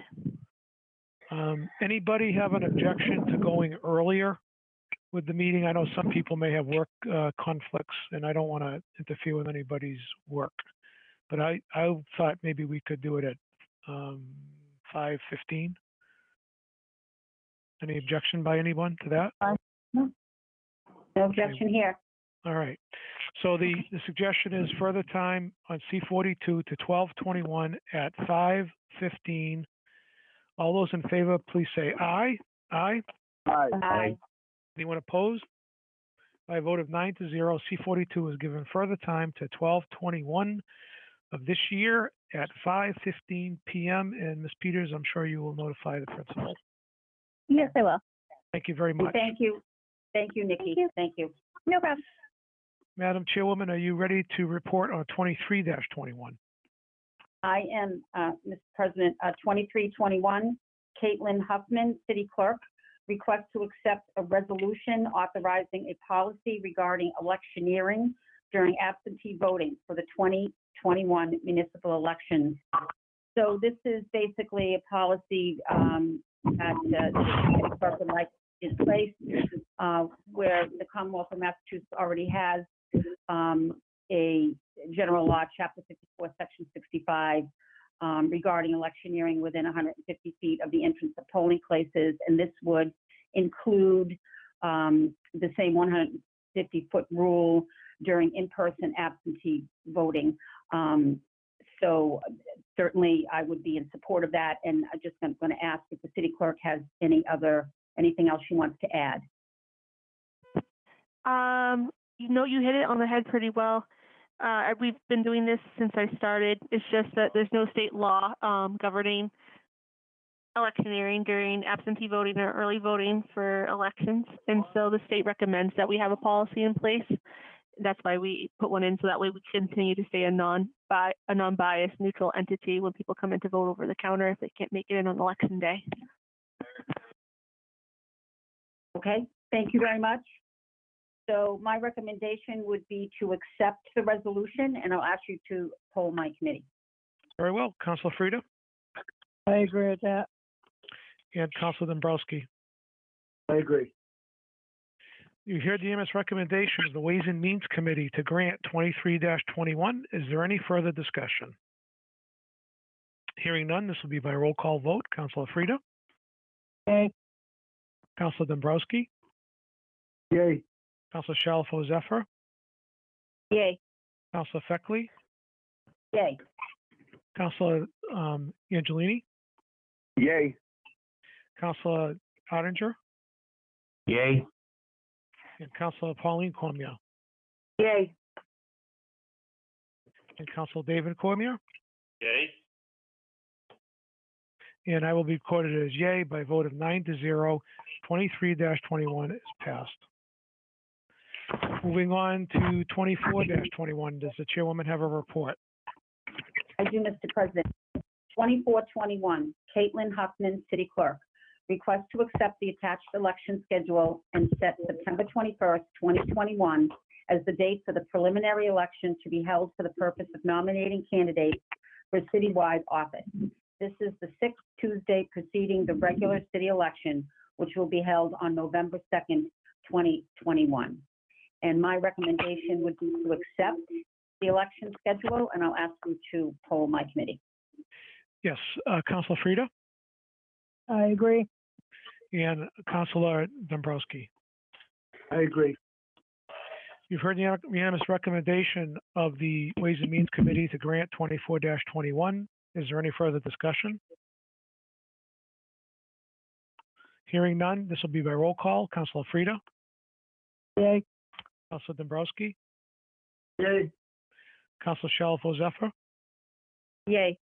Councilor Angelini. I'm sorry, Yay. Councilor Feckley, Yay. Councilor Angelini, Yay. Councilor Ottinger, Yay. Councilor Pauline Cormier, Yay. and Councilor David Cormier. Yay. And I shall be recorded as yay by a vote of 9-0. 24-21 is granted. Moving on to public service and 21-21. Is the chairwoman of public service ready to report? I am, Mr. President. 21-21, Pauline Cormier, Ward 2 Councilor. On behalf of residents of Johnny Appleseed Lane in the city of Leominster, respectfully request the installation of streetlights, specifically the area of home number 172, Johnny Appleseed Lane. And I'll defer to the clerk. We gave it further time, waiting for a referral from the mayor. Do we have anything yet? He never responded back to my second request. He did not? No. Okay, why don't we give it further, my recommendation is to give it further time, at least one more time, and, maybe make a phone call to the mayor's office, and, this is something that could be expensive when he's done this before, and usually concerned about spending, money when there's, to put the streetlights in. So I just would rather have a recommendation from him before we make any suggestion on this. We can't appropriate the money, so. Makes sense. Yep. So why don't we do that and, deal with it next time if we don't get anything from him. Okay, very well, Councilor. And I will check with Councilor Feckley That's fine. and Councilor Pauline Cormier. I agree. All right, you've heard the unanimous recommendation of the Public Service Committee to grant 21-21 further time. Is there any further discussion? The only other suggestion I would make, Councilor Frieder, is what meeting do you want to put that on? Do you want to put it the 28th or you want to put it the 11th? It doesn't matter to me, probably the 28th, unless you have an objection to that. Well, it's up to I'll leave it to the petitioner. I mean, if I do want to keep the agenda on the 20th kind of light. We do have some spending stuff that we have to deal with. If we go to January 11th, it might give us a little more time, or the petitioner a little more time to contact the mayor's office. Why don't we go to January then? Give us more time to get some All right. answers. Is that okay, Councilor Pauline Cormier? Certainly. Okay. All right. So the recommendation from Public Service is to grant 21-21 further time to January 11th. Is there any further discussion? Hearing none, all those in favor, please say aye. Aye. Aye. Anyone opposed? By a vote of 9-0, 21-21 is given further time to January 11th. We have no new business, no old business. Is there anything in the community calendar? Yes, Mr. President. Just, again, it's probably just not news in the community calendar, but getting to be a staple that we lost a couple of pretty well-known and important attorneys in our community. Greg Angelini passed away, and he's been a long-time member of this community and served the school committee for years and years and years, as well as a number of residents. And Vinnie Pusatari, who has done a lot of work in the Leominster area, family owns parts of land. Both of them passed away within the past month. So I would request a moment of silence for those two, if we could. That's a wonderful suggestion. And we will right now adopt a moment of silence.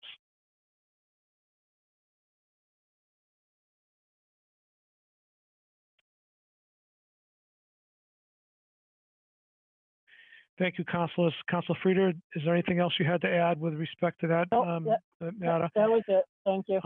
I would like to add as well that many of you may know that when I broke into the legal business, that Greg and I shared office space, and he was a great mentor to me, and I could never thank him enough for what he did for my career. He became a good friend and a fellow colleague. I did have an opportunity to work with Vincent Busateri Sr. and enjoyed working with him as well. A very respected member of the legal community, and both of those individuals will be sorely missed. I know Councilor Angelini is the first cousin of Greg. I don't know if he wanted to add a few words, or any other councilors want to add a few words. Please proceed. Thank you, Mr. President. Councilor Angelini, I would certainly, for the record, let it be known that I will miss his smile and his wisdom and just his wonderful personality. It's truly a loss for mankind as far as I'm concerned. So I wish his family all the best in healing as a result of Greg's passing. Thank you, Mr. President. Thank you, Councilor Angelini. I know that he meant a lot to you, and he was a very great man. Anyone else? Councilor Bedanza, Councilor Dombrowski. Yes, Councilor Dombrowski.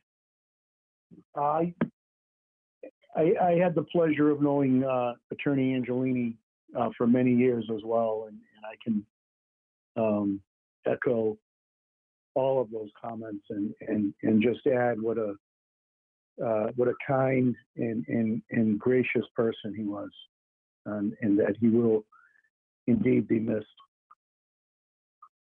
Thank you, Councilor Thank you. Dombrowski. Much appreciated. Anyone else? Any other councilor want to make a comment? Yeah, Council President, this is Councilor Frieder again. Just to Yes, Councilor. add to those comments about Attorney Angelini. I don't know how many people realize how instrumental he was to the smooth working of the school committee. I served 6 years with him as the attorney for the school committee, and sat through many negotiations and many issues, and couldn't be more professional. And as Councilor Angelini mentioned, his sense of humor was always right at the right time, and could diffuse some issues sometimes. So he really was a good guy. So I just wanted to add that. Thank you very much, Councilor. Much appreciated. Okay, unless anybody else has anything further, I will entertain a motion to adjourn. So moved. So moved by Councilor Shalfo Zephyr. Is there a second? Seconded, David. Yeah. David Cormier. All those in favor of adjournment, please say aye. Aye. Aye. Aye. Anyone opposed? By a vote of 9-0, we are adjourned. Thank you very much, everyone. Have a good rest of your week. Good night, everyone. Night. Night.